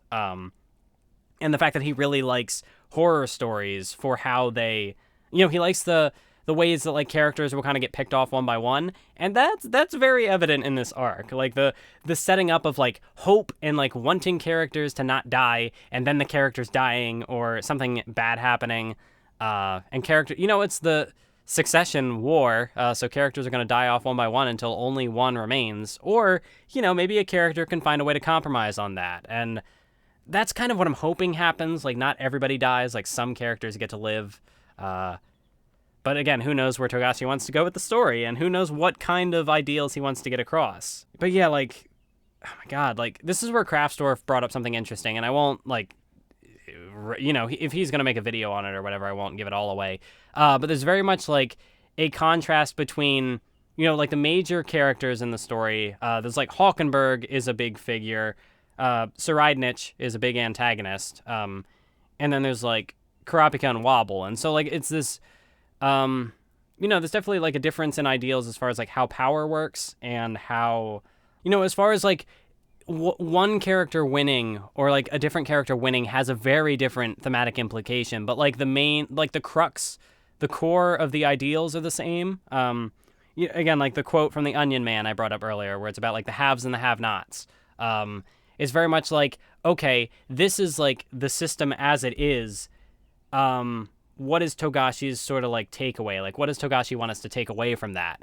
And that'll very much depend on, like, which character wins the succession war. Like, if Tserriednich wins, that's very much like a tragic, more darker spin on, like, okay, so the systems kind of stay the same, or things get worse, maybe even. Whereas, like, with Hulkenberg, maybe there's a chance for the system to change, and, more characters can have instead of so many people having not. And I'm very interested to see where that goes. If that idea sounds interesting, hopefully Kraftsdorf is able to voice those thoughts in a video. Hopefully that video comes out, because I liked talking about it with him. But yeah, I also don't want to spoil everything that he says. So anyway, you get introduced to Theta and this other guy, and yeah, a recurring background conflict is Tserriednich trying to learn Nen, but, well, really, that just happens with everybody. Like, everybody figures out that Nen is a thing, and people want to learn it. And it's a matter, like, Nen is a balancer. Nen is very much like, it's a chance for people to, like, defend themselves. And for Kurapika, it's about, like, trying to cause a stalemate, and make sure that, like, everybody is on more of a level playing field, so that Wobble is able to survive, and that, like, more characters are able to, kind of, like, aid Hulkenberg, and, like, they're trying to kind of, like, push him to be the winner, or, like, somebody who, like, follows his ideals, somebody who can actually change the system and make it so that not everybody has to die. But so a background conflict of that is, like, certain characters want to learn Nen, and that has big implications for Hulkenberg, definitely, but as well for Tserriednich, or Tserriednich. Again, I don't know which is which. Like I said, I'll be switching back and forth. But, like, for him, there's the background conflict of, like, he's crazy talented, and the way that kind of plays off with Gon and Killua, because again, in my Detours video, I guess I probably could have brought up the point that, they did have a Forest Nen awakening. They didn't actually learn it through years and years of natural training. They just received a Nen attack, and that was what awoke them to their abilities, much in the same way that the Chimera Ants got their abilities. But for Tserriednich, he's on a totally different level. Like, I think Wing had mentioned Gon and Killua in comparison to Zushi were, like, one in a million talents or something. What does that make Tserriednich? Like, 1 in a billion, 1 in a trillion? Like, he's crazy. Like, the development of his Nen is ridiculous. Like, he's already, like, he's got I don't know if it's his Nen ability or if it's just, like, an advanced form of Zetsu, but, like, he can predict the future, and this motherfucker just learned Nen in, like, the span of a week. He's got this ability where, like, he cheats death. What the fuck? That is scary. That's crazy scary. And, like, the things with his Nen beasts. What the fuck? Like, you've got this crazy thing who is, like, constantly, like, it's got, like, this giant neck and these spooky eyes, and it, like, if you lie to him, it, like, does, like, inflicts different wounds, and oh my god, when the skull opens up and there's, like, another human face inside the face, yeah, I can tell Togashi is inspired by horror films, because this creature is terrifying. It seems like something straight out of a horror movie. He's got way too much potential. He's got, like, 2 Nen beasts, and, like, he's got the one that was assigned to him. Wait, is that him? Is he the one who's got, like, the beat? I don't know. I feel like I might be confusing information, but, like, some characters have, like, it's just crazy. Like, this man is too overpowered. Somebody kill him, but you can't, because he can see into the future and make sure that you don't kill him. I am not excited to see, like, I'm excited to get to the end of this arc, and I hope that he dies, and that, or, you know, even if he doesn't die, like, he doesn't win. But oh my god, he's scary. He's a spooky dude. Also, some of these, like, volume inserts are just kind of, I don't know what they are. Like, are these just, like, jokes Togashi threw in there, or I don't know, because there's, like, the one where it's like, what do you mean, do I help with chores? We both have careers. Or are you assuming the housework is automatically the job of the wife? It wasn't, like, the actual quote on the page, but it's, like, taking quotes off of pages and then, like, changing the quotes in the volume inserts.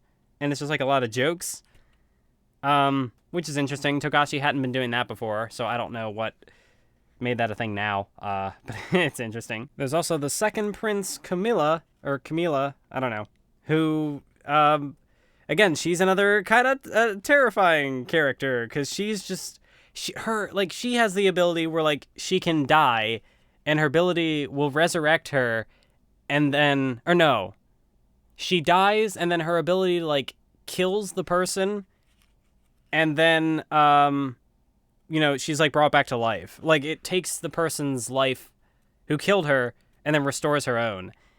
And it's, like, a lot of these abilities, like, again, with things being different for Gon and Kurapika, this is where Togashi gets to kind of get real creative and kind of bring out the abilities that are darker or just more, I don't know if complex is the word, but, like, there's more about, like, relying on the mechanics of Nen rather than just, like, or, no, wait, what? That's not the word.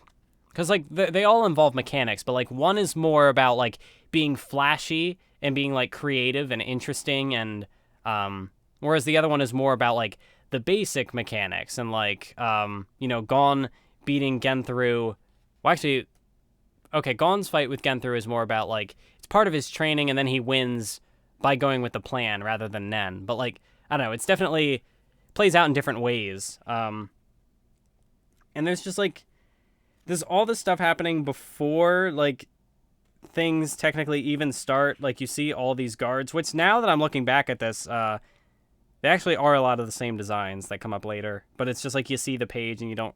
Going through it, like, I didn't recognize that, like, all these guards do end up showing up later. Because, like, there are so many character designs that get introduced, it's very easy to miss things. Which, again, like...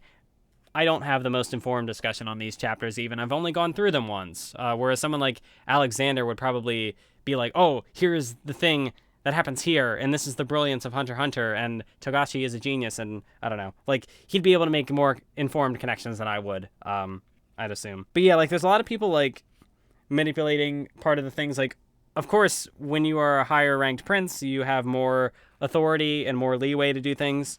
Or to, like, manipulate the system to your favor. So the guy comes up and he's like, oh, I was acting in self-defense. So yes, I was justified in killing this servant.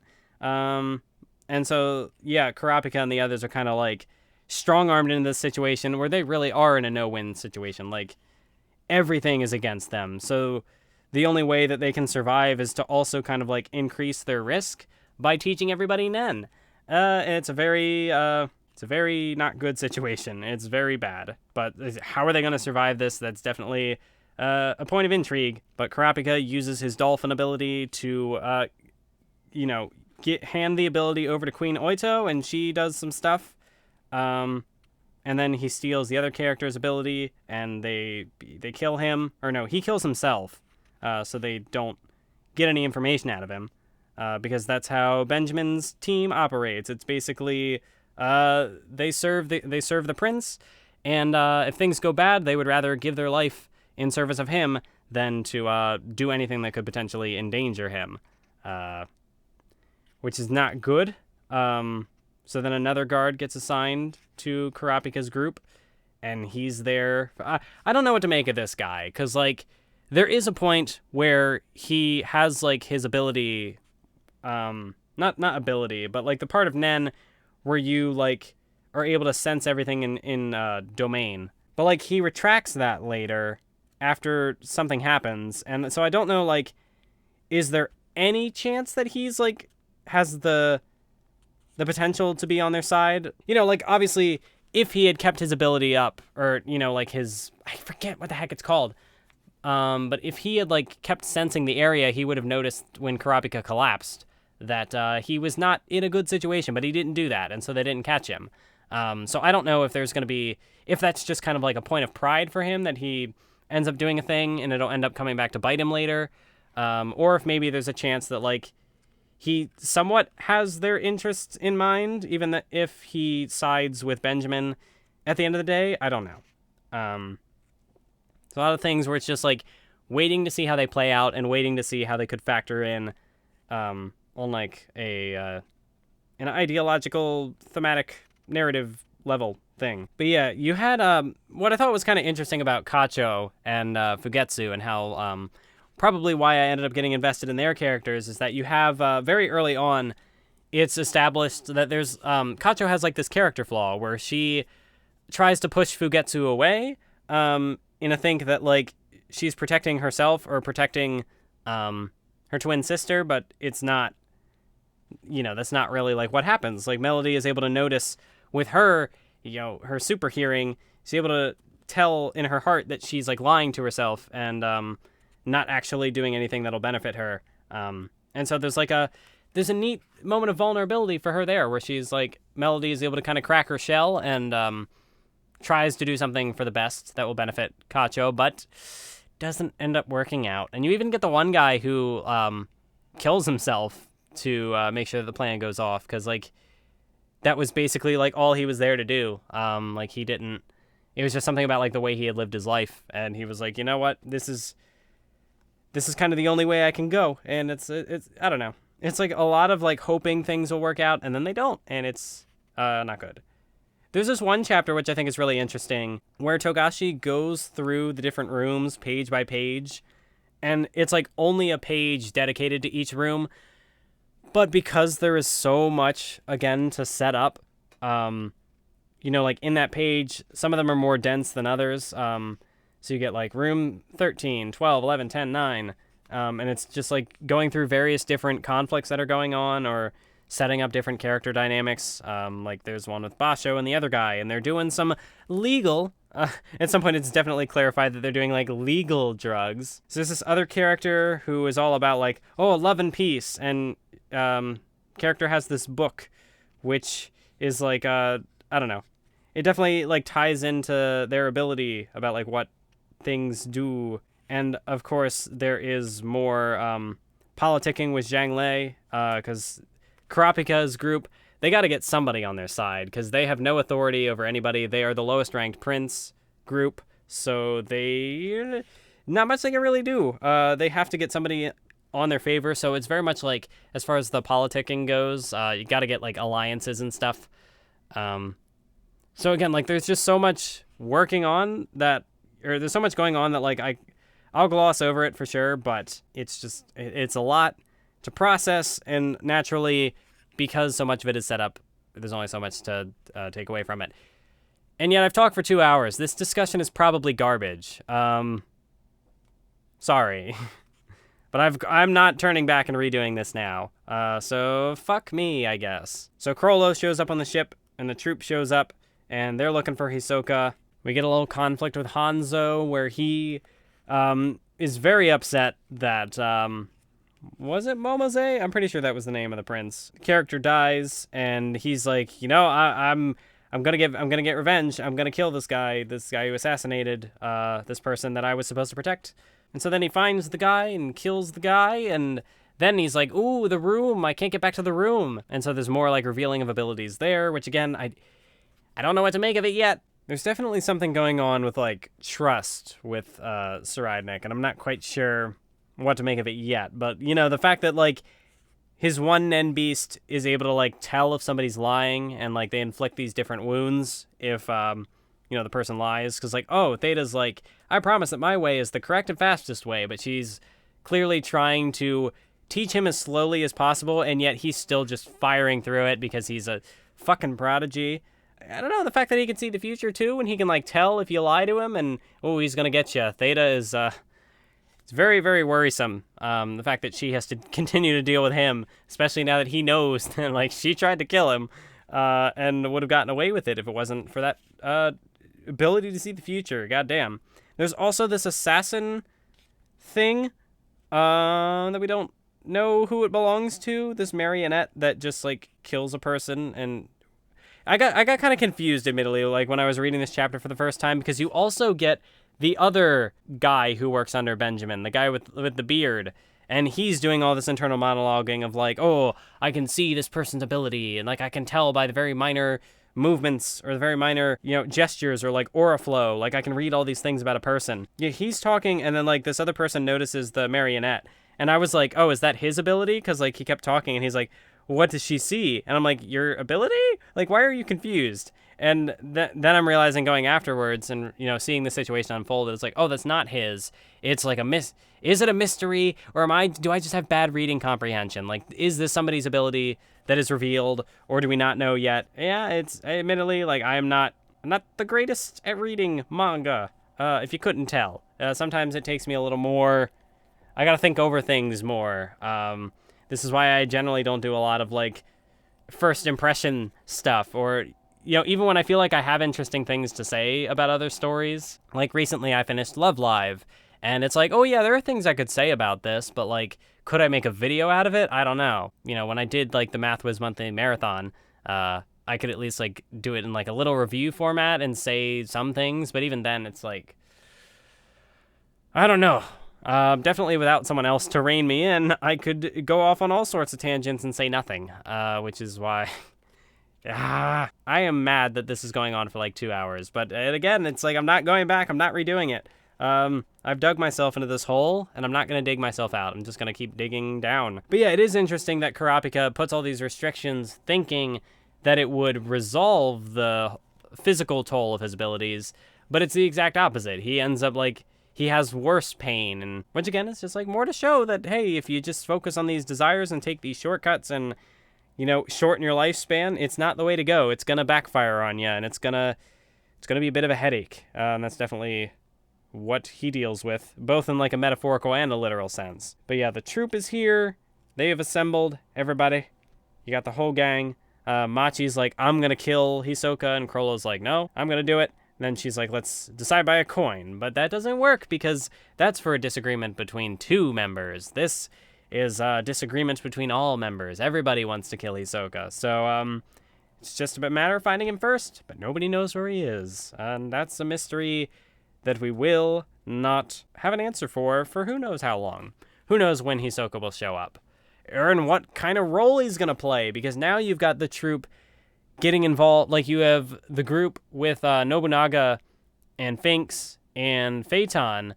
They're now working with the families who are like at war with each other on the lower decks. And so it's like, how is that going to factor into their quest with Hisoka, and how is that going to tie in with the Succession War? And like, are they going to cross paths with Kurapika? There's even a little cutaway with Mizai where he's like, do I even tell Kurapika that they're here? Because, like, maybe they're after him. Or maybe telling Kurapika that the troupe is here is just going to totally shut Kurapika down, because, like, he's going to have to deal with, like, he's got enough on his plate trying to balance the Succession War. And so then to be like, hey, also the troupe is here, good luck. It's in the sense that, like, he might get distracted and go after the troupe, which would be bad. But also in the sense that, like, if I don't tell Kurapika, they might go after him. So it's like it's a no-win situation. It's bad all around. Bad times. And that's the Succession War. Bad times for everybody. Which I guess you could say, this discussion being winding and rambling and all over the place, it's a bad time, you could say. Just like it all ties together. Exactly. I planned it from the beginning. I'm a fucking genius. So there's more of the Nen training. There's Hanzo going back and seeing this beast that won't let him in, and that's potentially concerning, that this Nen Beast could attack regardless of friend or foe. Like, there's just a lot of mechanics with the Nen Beast that are concerning. They're not good. There's the moment with Camilla where she gets shot, and then her ability revives her. Yeah, this is her actual ability. So we don't know what her actual, like, guardian spirit beast is. And that is the case for some characters. We don't know what their ability or what their spirit beast is because, like, it hasn't been revealed. Like, they have actual abilities that can do things. So she's got, the cat who lived a million times, who literally just, like, kills the person who killed her and then brings her back to life. And so she's like, I'm invincible. Attack me. And Benjamin's like, no, I'm not going to attack you. And then she's like, fuck. Because she's got a counteractive ability. So it's less that she can take the initiative, but, like, she needs somebody to take the initiative against her in order for her to be powerful. So, what does that say about her personality? It'll come up later, I guess.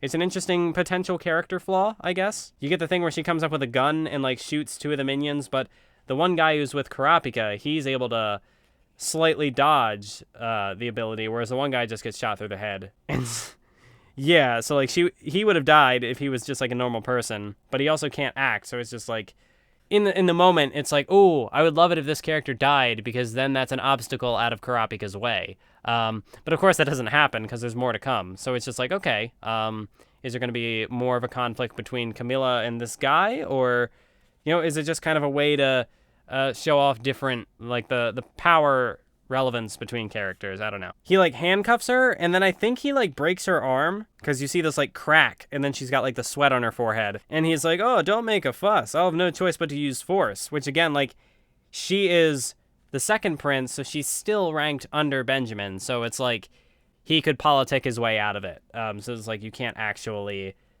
go against each other. And there's a lot of, like, it's interesting that the princes can't actually kill each other. Like, that's against the rules of the game or against the rules of the country. So it's like you're risking the political backlash or the legal backlash or whatever the word is I'm looking for. The princes aren't allowed to do it because they would face the same backlash that a normal person would do it. But it's also, like, factored into the succession war game. So you have to put emphasis then on these minor characters like the guy with the predator ability because, like, they are ultimately the ones who will be doing the killing. So it's like you are sort of fleshing out the characters, like the princes themselves, through the people who they weaponize, the people who work underneath them. And it says a lot about the characters running the show in the way that their underlings operate. You have, like, the whole, I think it's Camilla's group, actually, who, they have, like, not a suicide pact, but, like, they basically resign themselves to a certain prince and that, like, they will die to, like, put a curse on that prince and kill them. And that, the fact that that's all working under Camilla, again, that conveys some things about her. For Prince Benjamin, the way that all of his soldiers, swear loyalty to him. Hulkenberg, obviously, everybody is kind of like an equal and they have that badge of honor. The feather on their hands, and the fact that, like, he's willing, after he has his confrontation with his father, and he even goes to the point where he's like, I'm gonna kill myself, and he, like, puts a gun to his head, and his Nen Beast does not allow him to kill himself, like, because it's, again, like, the Nen Beast is also reflective of their personalities, and so a lot of interesting ways to show characterization, I guess, without necessarily showing the characters themselves. Like, obviously, the princes are present, and they're a big force, but part of their characterization is reflected through the people who work for them. See, it's tough. I can't really gauge it in comparison to anything else, because with everything else, I know what it leads to. Like, I know the payoff of the arc, whereas here I don't. So yeah, there is a degree to which I didn't fully enjoy reading these because of how much is going on, but I'm also, like, mentally aware that there's more to come, like, it's in service of something. So there's a degree to which, like, I suspend my judgment, because I'm not going to say, like, oh, the succession war doesn't even do anything. It's all set up. It doesn't pay off, because obviously the arc isn't over. There's going to be payoffs. So, like, there's certain criticisms I might potentially lay against it that I choose not to, and I'm not, like, at this point, I'm not even quite sure what those would be other than, like, the exposition thing. Like, oh, I might not like this character, but what if they do something more later that makes them interesting? Maybe, some people might also be different. Some people might be willing to kind of give their opinion on something without it being complete and kind of be okay with that. But that's just like, I don't know. That's just how I engage with media, I guess. Like, even when I'm like reading something that is complete, but I haven't finished it yet, for the most part, I don't know. Like, I tend to not make like qualitative statements, at least for like an arc until the arc is over. I don't know. I'm not quite sure if I said a lot of words were said, was anything of substance said. But yeah, like the interaction with this guy and her, where she's just like, I'll kill you and your family, your entire clan. And he's just like, oh, don't have any family. Prince Benjamin is my family. And, maybe there's kind of like a parallel there, because that's very similar to like how the Troupe operate when the Mafia dude is like, oh, we're going to kill you. We're going to kill your family. And Phaeton's just like, what's family? We don't have family. But like they're also in service of the spider. So maybe there's like something of a parallel to make from that. Benjamin's got this ability where he like inherits abilities from people, those who inherit the stars. He can inherit the ability of Nen users who swear loyalty. People who swear loyalty to Benjamin when they die, he inherits their ability. It's another thing kind of similar to Kurapika's, where he has multiple abilities at his disposal. It's just under different mechanics. That spirit beast he has, it does give off kind of like alien vibes, because it's got like 2 mouths but no eyes, and it's got like this weird smirk looking expression. I don't like it. Lots of bad vibes from this character too. Here's the guy, here's the legend. Kurapika's talking to him and he's like, oh, this guy has like such a thing of like self-importance where he's like, oh, you're saying this. You think I'm a fool? Like, do you think I'm just gonna say that? Is that what you hope to hear? Don't underestimate me. When he's clearly like in over his head. And Kurapika's like, I'm not spouting baseless nonsense. Like, there's this, that, and everything else. And there's also the stuff with Nen where he like doesn't believe Nen, or like he doesn't believe in it. But then when Biscuit shows off her muscular form, he's just like, oh my god, teach me, sensei. Oh my god, yes, this guy is a legend. I definitely want to see where that dynamic with Biscuit ends up going and kind of what like the conclusion is from it. There are some comedic moments in this arc. Like, thus far, there hasn't been a lot of comedy. Again, like, that's, I guess, something Togashi has done before. Like, Chimera Ant is a very serious arc, but there are minor characters in it. Like Chi2, my boy, who work to, like, alleviate the tone and make it a little more comedy-focused at times. And this guy is definitely, like, one of those. And honestly, like, Biscuit's role in the story to this point, she has had a lot of more comedic moments, or things that are less severe. But of course she's Biscuit, so like there's gonna be something there. And that's the cool thing about Biscuit's character, is that like she's able to flip back and forth between those different tones so easily. She's a good character. She's good. She is a queen, and I'm glad that this man appreciates the queen. What am I saying? Fugetsu, I'm sad because she is sad. But yeah, you get the little bonding moment where like they both clearly miss each other, because like they have to be separated, all the princes do. But the tunnel ability, they're able to like teleport and transfer things. And Melody is aware because Melody is able to detect Kacho's heartbeat, and then they come up with a nice little plan to try to escape. Obviously, it doesn't end up working out. But the thing with Melody, jeez, oh my god, that thing with Melody, the whole concert, and how many different like things that affects.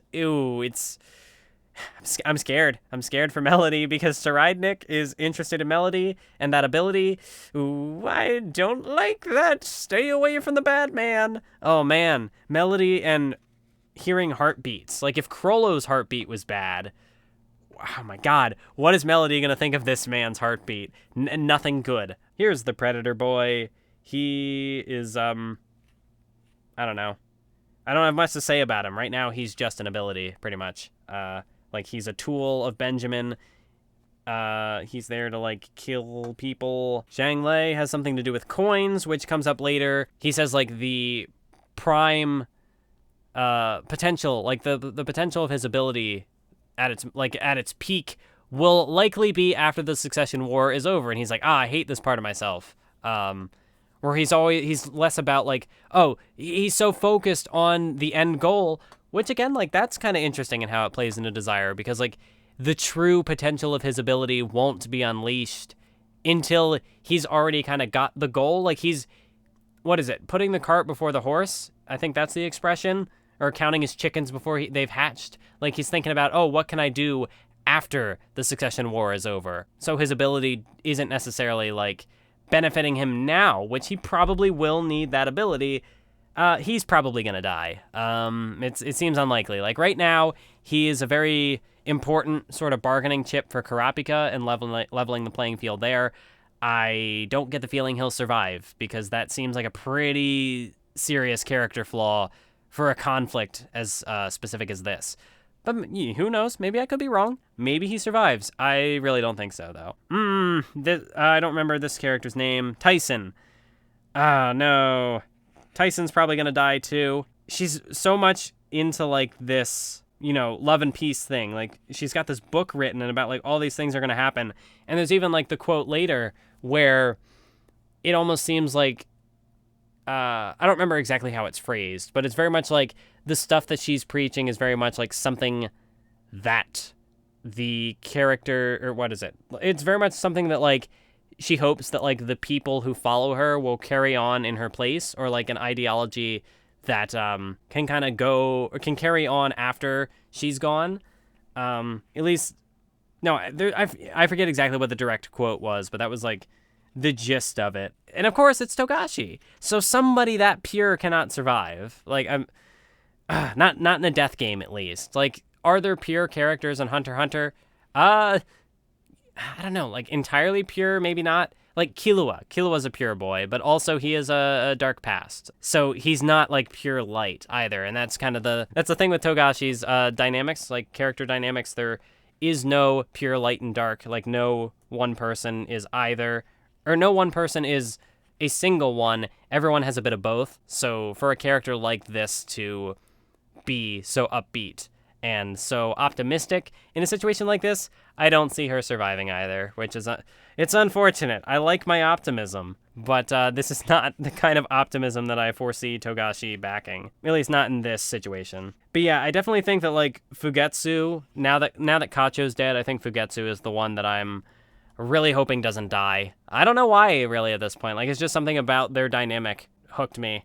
I can't really explain at this point why exactly that was. But yeah, I don't know. It's just like a sisterly bond. And then it's, I don't know, the characters like very much being two halves of a whole and one of them dying. It's very much kind of, I guess maybe you could kind of see parallels in like Gon and Killua, Kurapika and Leorio, characters kind of like making up for each other's strengths. Although this dynamic doesn't have that much weight behind it, because obviously like they're not main characters. Yeah, here's the thing where he's like, he's kind of like a Mr. Satan character where he's like, oh, it's all smoke and mirrors, He has the thing where he's like, I understand Nen is a mental technique to bring out potential and display above normal power. The absurd superpowers that you espouse do not exist. So it's interesting, I guess, in a way, like the thing that Wing used initially to kind of like deceive Gon and Killua about Nen. Like the mental stuff behind it, he like acknowledges that, but not the superpowers, not the power system, the actual abilities. And then Biscuit is like, this is how I am. I got this muscular form. And yeah, here's the quote. It's like, I can't believe it. How can there be someone so beautiful? And then he goes into like all this detail about like the beautiful yet sinister line from the I can't say that word. Trapezius muscle to the deltoid. The tyrannical bulge of the hamstring. Like, and then Hanzo's there just like, he's at a total loss for words. Like, oh my God. And this guy's like, teach me Nen. Legend. Absolute legend. But it is kind of interesting, I guess, that Hanzo and Biscuit have been paired off, because initially all the characters were separated, but, here's a little dynamic, like, they can play off of each other. If that'll kind of be similar with other characters, like if one of the other queens kind of ends up lumping the guards together to protect another prince after another one dies, I don't know if that'll happen again, but it was interesting when it happened with Hanzo and Biscuit. Right now, I don't really know what's going to happen with the other characters, like what's going to happen with Izu, with Tyson. Who knows what's going to happen with Basho and Lazarus. We don't really know much about Lazarus at this point, which is why I don't know if he'll be kind of like a Sale Sale and he'll just kind of go the way of death to promote another minor character. or if because he hasn't been elaborated on yet, there's more to come with him. I mean, maybe both, who knows? So we find out that Benjamin has an eye on Camilla through the guy's ability. There's more talking about the Nen training, and more more the politicking of characters trying to get the training to stop or trying to get the training to continue, and people trying to figure out what's Kurapika's deal, what's Kurapika's power, but Kurapika using his wits. He's a smart boy. He's outwitting all the people with all the clever... If they're playing 5-dimensional chess, he's playing 7-dimensional pool with a chessboard in the side. I don't know. I can't make jokes. It's been 2 hours. I'm so sorry. This is a bad video. And yet I'm not going to stop. I'm going to continue making it anyway. Yeah, there is kind of that tragedy to Melody being concerned that Cacho's guardian beast might end up intervening in their plan and, throwing a wrench in it. And yeah, I guess that's kind of true. It was more after the fact, they escaped and then Cacho died, but I don't know who all knows that Cacho is dead. I forget exactly how that played out. But yeah, here's the troupe going through introductions. You get this other group. This is when things, again, we've got all this introduction for the princes happening. Then you go to the lower level, and it's okay, here's what the Phantom Troupe is about. Illumi's here, and there's the stuff about, Illumi and Hisoka are out to kill each other. That's the deal they have. This other guy with these other guys with rose, or is the, wait, no, only, yeah, they all have rose tattoos. And they show up and they're hey, go somewhere else. And so the troupe is kind of pitted against them, but they, they're able to kind of leave on amicable terms for now, but it still seems like they could definitely come across each other at some point. You get certain teams sort of forming, Banolanov and Shizuku end up breaking off with Chrollo. You, of course, get the aforementioned group with Phaeton, Nobunaga, and Finks. Here's the onion guy, whose name is Unyor. It is kind of interesting that these guys are all vegetable themed in their designs, not just in names, but in their designs as well. Not that Togashi's the first person to do that. Obviously, Toriyama did it. That's probably the most notable example. I'm sure other authors have done it. I just can't think of any off the top of my head. But there's the one guy who's got broccoli face. He's got broccoli hair, and his name is literally Brocco Lee. Clever. And then you get the underbosses too, which is just this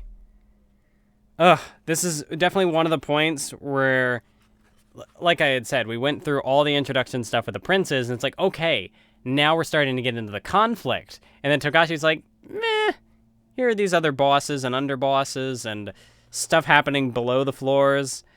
And it's okay, there's the Jiyu family who has a whole video game mechanic power system going where it's okay, you do this thing with this ability and you can level up, and as your ability levels up, they become more powerful and you can get things, and they're all about destroying things. And this, definitely the character, the leader of the family, she has got the scar on her face with the stuff with the razors. Oof, it's not good. It's, oh my god. Signify the illegitimate children of the king who cannot become rightful heirs. At birth, their faces are slashed with a double blade. Their existence is permitted on the condition that they forever remain in the shadows. And, they are literally scarred. So, that scar is, the motivation for her to destroy everything. And, yeah, it's, I don't know. What's going to happen with these characters? Who knows? Because then there's, you get that family introduced, and it's okay, so there's that happening. Then there's this other guy who's just, toying with the Phantom Troupe.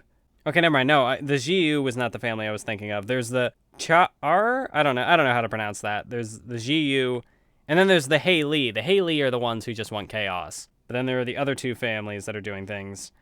And, of course, this guy shows up, and he, leaves a corpse for the troupe, and they just ignore it. And he's you... And so there's, some talking about, his philosophy and how, so he's a guy that, the troupe have to go after because he's trying to do things to get involved with the other families. And then the troupe ends up aligning with one of the families, and I don't really know what to make of that at that point, but it's oh my god, just give me some payoffs, Togashi. Which, of course, like, in the moment, that's like, my gut reaction, because, like, I want the arc to be complete, but of course it's not. So this is why I also don't generally catch up to manga, because when I get to the points where there's, like, I don't know where it's going, I feel like there's less interesting things I can say about it, which is why this discussion is kind of garbage. You get a thing with Franklin where Franklin doesn't even bother, and, this seems very in line with kind of what we know about him. He just kind of seems like the guy who is he seems like the cool-headed older brother type member of the Phantom Troupe, where he's just like, yeah, everybody else can go off and they can have all the fun. I'm just going to chill here at this table. If Hisoka's looking for us, Hisoka will find me. I don't need to go search for him. So, or maybe even not like older brother, maybe even more of like an uncle figure, where he's like, yeah, everybody else can kind of do their thing. But, when things start breaking down, I'll be the guy who, like, brings the troop together. And that definitely happened in York New, where he's like, no, the worst case scenario is the spider dies, and he kind of pulls everybody together. So he kind of has this conversation with this person here, and he mentions, if there's no gauntlet, we won't pick it up. So it's basically, if you fuck with the troop will fuck with you, and the troop will end you.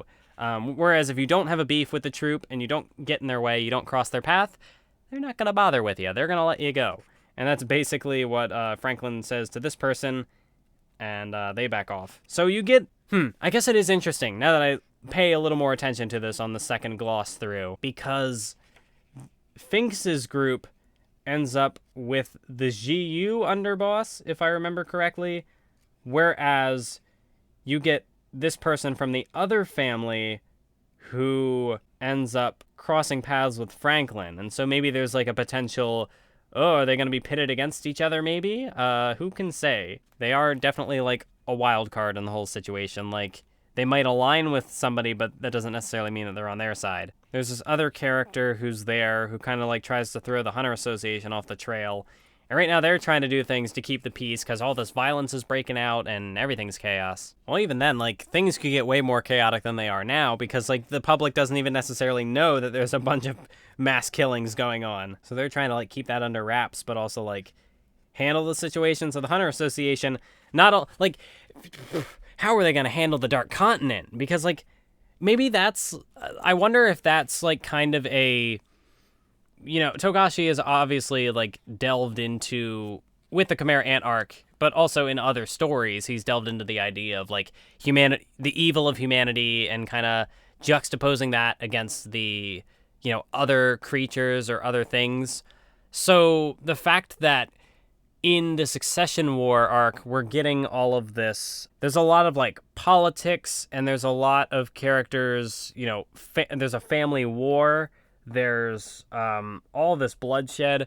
So, like, you wonder how these characters are going to survive the Dark Continent when everybody's killing each other on the journey there.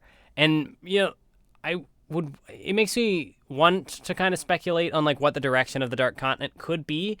Because, we have this setup. We have all this setup for, like, the evil of or not evil, but, like, the dangers of the Dark Continent. But, like, we have established the dangers of humanity as well. And I'd have to imagine that there's going to be some sort of intentional juxtaposition or intentional sort of comparing and contrasting of the Succession War and, like, the evils of humanity and the dangers of humanity, and play that up against the dangers of the new world, of the things we're not familiar with. Or, maybe there's, like, a thing to set up, like, the Dark Continent, it has the potential to be dangerous, the dangers of the unknown, but it also has the potential to not be, is it as bad as humanity tends to be against humanity? Like, I don't know. Maybe there's going to be something there. It's just kind of an idea in my head. But because, again, I feel like there is a it's the expedition to the Dark Continent, so I feel like it's going to have kind of an inherent connection. The actual, like, Dark Continent arrival and, like, the stuff that happens there and the Succession War. Like, I feel like the connection between the two is very much deliberate. Because Togashi could have just jumped into the Succession War without worrying about the Dark Continent. Like, this could have been handled totally differently. But he specifically integrated the two together in such a way that I can only imagine that, like, there's some sort of reason. There's something that, like, the Succession War is getting some sort of idea into the reader's mind in preparation for the Dark Continent, as well as other plot things. Who knows what it is, though? I'd be curious to see it play out. The Hunter Association comes into contact with Illumi and Kaluto, and Illumi he would prefer a cell with a shower, but he's not going to get one. He's going to be, I guess, rooming with the Hunter Association, as it were. And what's that gonna lead to? I'm curious. Kaluto and Illumi are now, like, you know, their freedom has kind of been restricted. They're tied to the association in a way. So that's, again, it's gonna be interesting. I don't know where it's gonna go. But yeah, then of course Fugetsu gets found because she used the teleportation ability to kind of slip away. There's more that leads to stuff there. I am now out of physical volumes, so I'm queuing up my screenshots, so there's going to be a lot less to say here, because, you know, I said I wasn't going to go through the events and point things out, but I kind of still did that anyway, even if I glossed over it a bit. So yeah, there's the stuff with Hulkenberg when because he the whole time wants to get out of the succession game. He doesn't want to kill his siblings. He wants to change the system. But unfortunately, he kind of gets put in this scenario where to change the system, he first has to operate within the system. Like, he can't do it from outside. He can't just kill his father or kill himself and get out of it. Like, he has to actually... He can't just change the system into something more positive and only take the positives. Like, he first has to inherit the negativity and all the baggage that his family created. And, you know, after inheriting that, he can maybe change things for the better. At least that's kind of what I get. That's kind of what I get from it. You know, as they say, those, or what is the expression? Those who ignore history are doomed to repeat it, something to that effect. And I feel like maybe that's kind of what's going on with Hulkenberg, because, like, he tries to stop the succession war. He doesn't ever try to participate in it. He just, you know, he even says, like, he's gonna revolutionize the empire when he becomes king, but he doesn't go along with the succession war, I guess. And yeah, I don't know, maybe that's not meant to be the takeaway. Maybe there's something else. You know, there are a couple of interesting quotes in this interaction. You have the thing from Hui Guo Ro, who says, "Don't rely on others. You're the one who needs to take action. There's nothing more disgraceful than a hypocrite who's all talk with nothing to back it up." So the stuff with Hulkenberg, he's a very interesting character. I want to know what's more to do with him.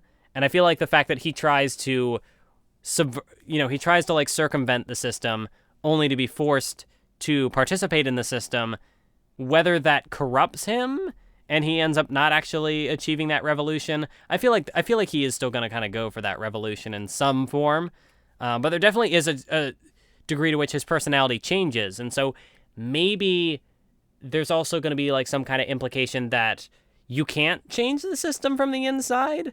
Again, I'm not having the greatest time putting the words together, but, like, there are ideas here, and once I figure them out, there's definitely intrigue to this whole arc, and I'm interested in it. You know, people will say that, like, oh, the Hunter x Hunter, it's gone downhill now that Gon's not the protagonist, or this, that. That's not a perspective I personally agree with, because even when I have, like, every reason to potentially dislike this stuff, all the setup, all the text, things that people would not necessarily like about it, which, again, I said earlier, I think could be fair in the right context. Like, I understand, even if I don't agree.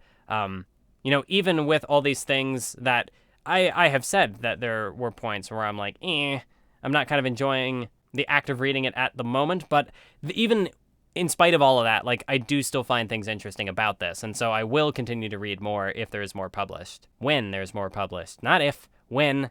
He's gonna make more. He's gonna make more. I can't entertain the if. So Hulkenberg is the trolley problem, as it gets referenced here. Hulkenberg is trying to protect the lives of his siblings while also trying to not, like, what is it said? Like, on one track is the lives of the fellow princes, on the other track is the people of the kingdom. And, you know, he's kind of being forced to make this choice of, you know, does he prioritize the country or does he prioritize his family? And, you know, he gets pushed into prioritizing the country, which, again, it's an interesting thing. Like, the fact that, you know, the nation is prioritized over familial bonds and that sort of thing. And again, like, there's probably many different things at this point. The fact that it hasn't quite fully been resolved yet, there are probably many different directions that could go, many different interpretations you could draw from that. Maybe you see it as like, oh, it's kind of like a nationalism like mentality, and so like having to prioritize the nation over the family in this case and participate in the blood game is wrong, and there's something to take away from that. And potentially it's a flaw in Hulkenberg's character.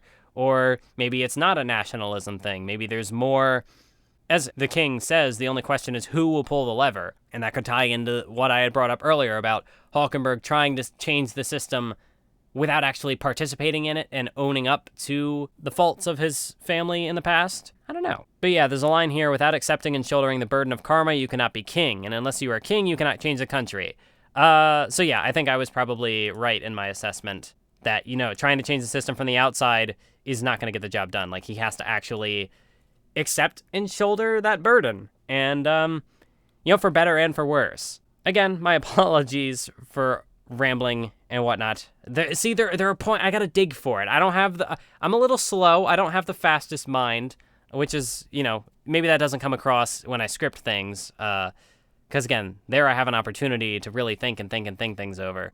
Which, like, with Hunter x Hunter, definitely. This is kind of the two sides of the discussion. Like, with Hunter x Hunter, up until the last arc, the election arc, I have had years to process that stuff and think things through and really develop my thoughts on it. Whereas, like, this stuff, a lot of it I only came into contact with in the last couple months. So my thoughts are a lot less raw. Or, no, they're a lot more raw. They're a lot less defined. You know, if you think about it with Biscuit and, like, taking the Gon and Killua, who were the just like the rocks, they were like unsharpened, but then, you know, Biscuit cut them down into the sapphire and the diamond or whatever. I forget what the other gem Gon was represented as, but, you know, we got to cut those thoughts down and really get to the jewel that is the main points. And yeah, I'm not at that point yet, so I do apologize for this video being so long. It's basically an episode of the Nen Show podcast, but worse. Anyway, there's Melody's concert, which gets this gorgeous 2-page spread.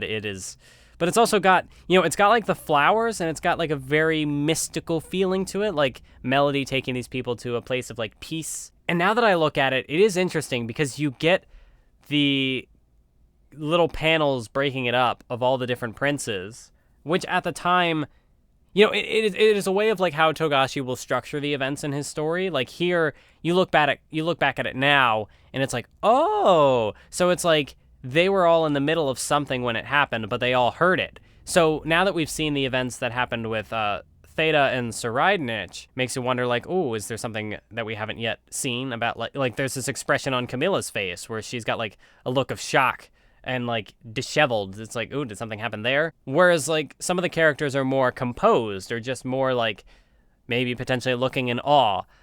So it's a question of like, is there more that we haven't seen yet? Who knows? But yeah, it obviously has big implications because there's the thing with, obviously when the big moment, the shootout with Theta and Tserriednich, where, you know, she kills him.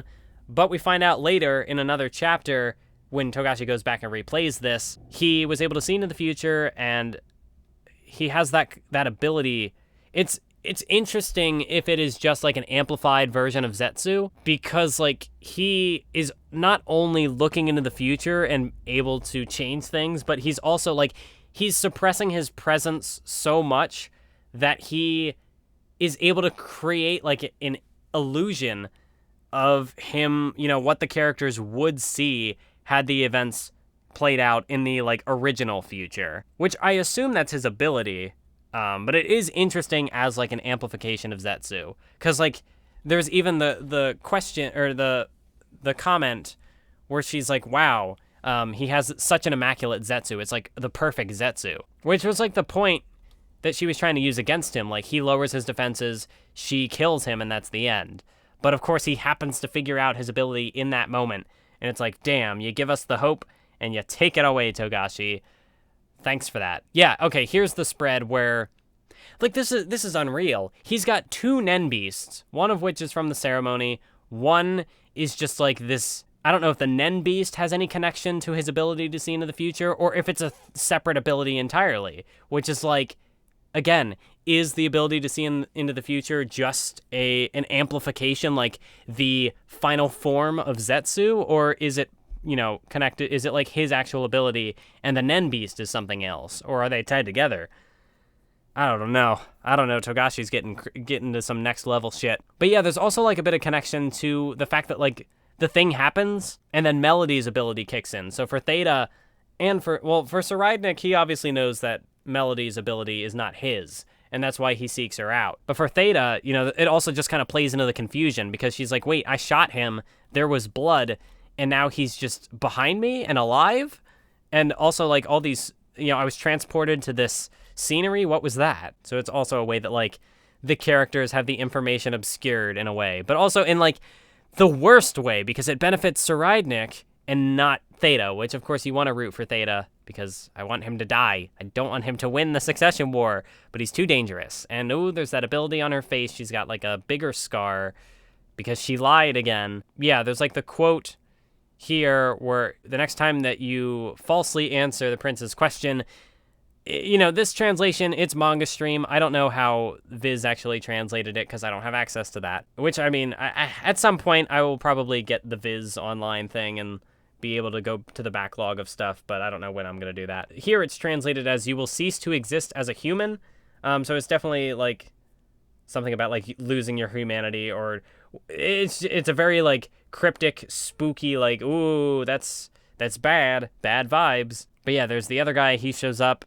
And he's like, all right, I'm going to try to deal with Tserriednich and make sure that you just take a break because you're going to die. You're not good. Because you're just kind of...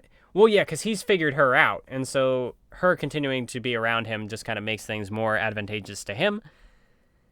And then he figures out, like, the mechanics of his ability where he's like, okay, just watch me time how long it takes me to blink and open my eyes, and we're going to speed this process up, which, like, right now, the only thing holding him back is that it takes him, like, 10 seconds or whatever, which, like, in combat, 10 seconds, you're dead.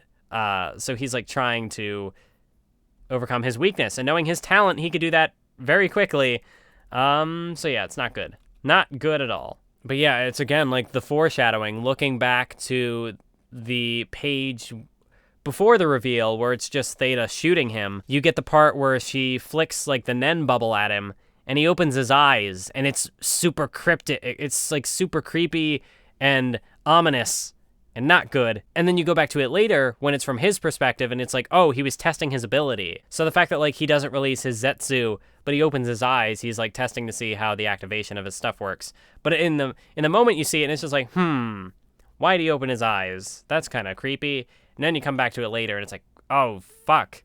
No, that's not good. And, of course, his ability, he's, like, so fascinated with it, and he's, like, so entertained. He's like, man, this Nen is, this Nen is deep. This man, he's a spooky dude. Yeah, here's the giant page with the Predator guy, where all that is drawn, like, in the top right, it's just him looking at the guy, and then it's his face, and then it's just dialogue. And Kraftsdorf told me that the Viz version was not as bad, not as text-heavy. I wish I had access to that, because I remember seeing the video way back in, like, 2016, talking about, like, the comparisons between the manga stream translation and the Viz translation. And, I mean, already, it was a very text-dense, text-heavy arc. The context matters, and also being able to read it concisely, like, as concisely as possible, while also not giving out contradictory information, which some of the examples in the Viz version, or not the Viz version, the manga stream version, which I didn't have to read for the earlier chapters, just made it a lot more confusing for people to read. And again, like, when there is so much text, the more that there is, and the more confusing it is, it's not good. And this is a complicated arc. There's a lot of, I've said it, there's a lot going on in this arc. And so to obfuscate that information with mistranslated text or overly wordy text, it's a little exhausting, admittedly, but I guess that's what I'm gonna have to do. Well, okay, when Togashi does come back, maybe then I will look at the official Viz thing, because then I'd be able to read the chapters weekly with a translation that doesn't make my brain hurt. And the 10 chapters I read of the manga stream translation, it worked. For the most part, I wasn't confused, I don't think. It was serviceable. Like, it wasn't like a broken English thing. Like, some of the Ashtana Joe scans we've been reading, not good. Like, the page quality is garbage. Or, like, so, like, manga stream, it's not the worst option. But it's also, like, I would like to do better. Like, I have 36 volumes of the official. Like, I bought the official release. So, if volume 37 was available, which it won't be available until Togashi publishes 10 more chapters, I think. Or I don't know if he's, like, potentially working on that volume release now, and then he will do more chapters after he has finished that. I don't remember exactly what the timeline is. Like, if he does 10 chapters and then finishes the previous volume, or if he finishes the previous volume and then does 10 chapters. I don't know. But yeah, I definitely like to read it officially, but it is what it is. Again, I've apologized multiple times. I've repeated myself multiple times. Yeah, this wasn't a great discussion, so I apologize for that. But, I mean, I wanted to do it at some point. I wanted to get my thoughts out in some way, shape, or form. And, if things happen to be messy, hey, you get a look at my brain when I don't get to script things out. I'm fine. This is fine. Anyway, thanks for tuning in. Yeah. I don't know when I'll do another one of these, because we did One Piece, we did Hunter x Hunter. Maybe there will be a series at some point that we'll finish that isn't done. I don't know what kind of options we're looking at that point, but here we are. I don't know how to end this video. Like, I've dug the hole as deep as I can dig it. Have I hit rock bottom? I don't know how to get out. Yeah, I hope you enjoyed Togashi month. Thankfully, this wasn't an official conclusion to the month, because it would be a very... Wouldn't that be a fun little picture of how Hunter x Hunter has gone? Like, it clearly went from... It had the official ending where things should have ended, but no, it kept going on, and then it got worse. And that's how Togashi month went. Like, I wrapped it up with the friendship video, and then I made this mess.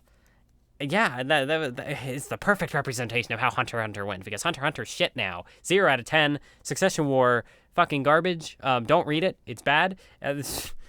Fuck you.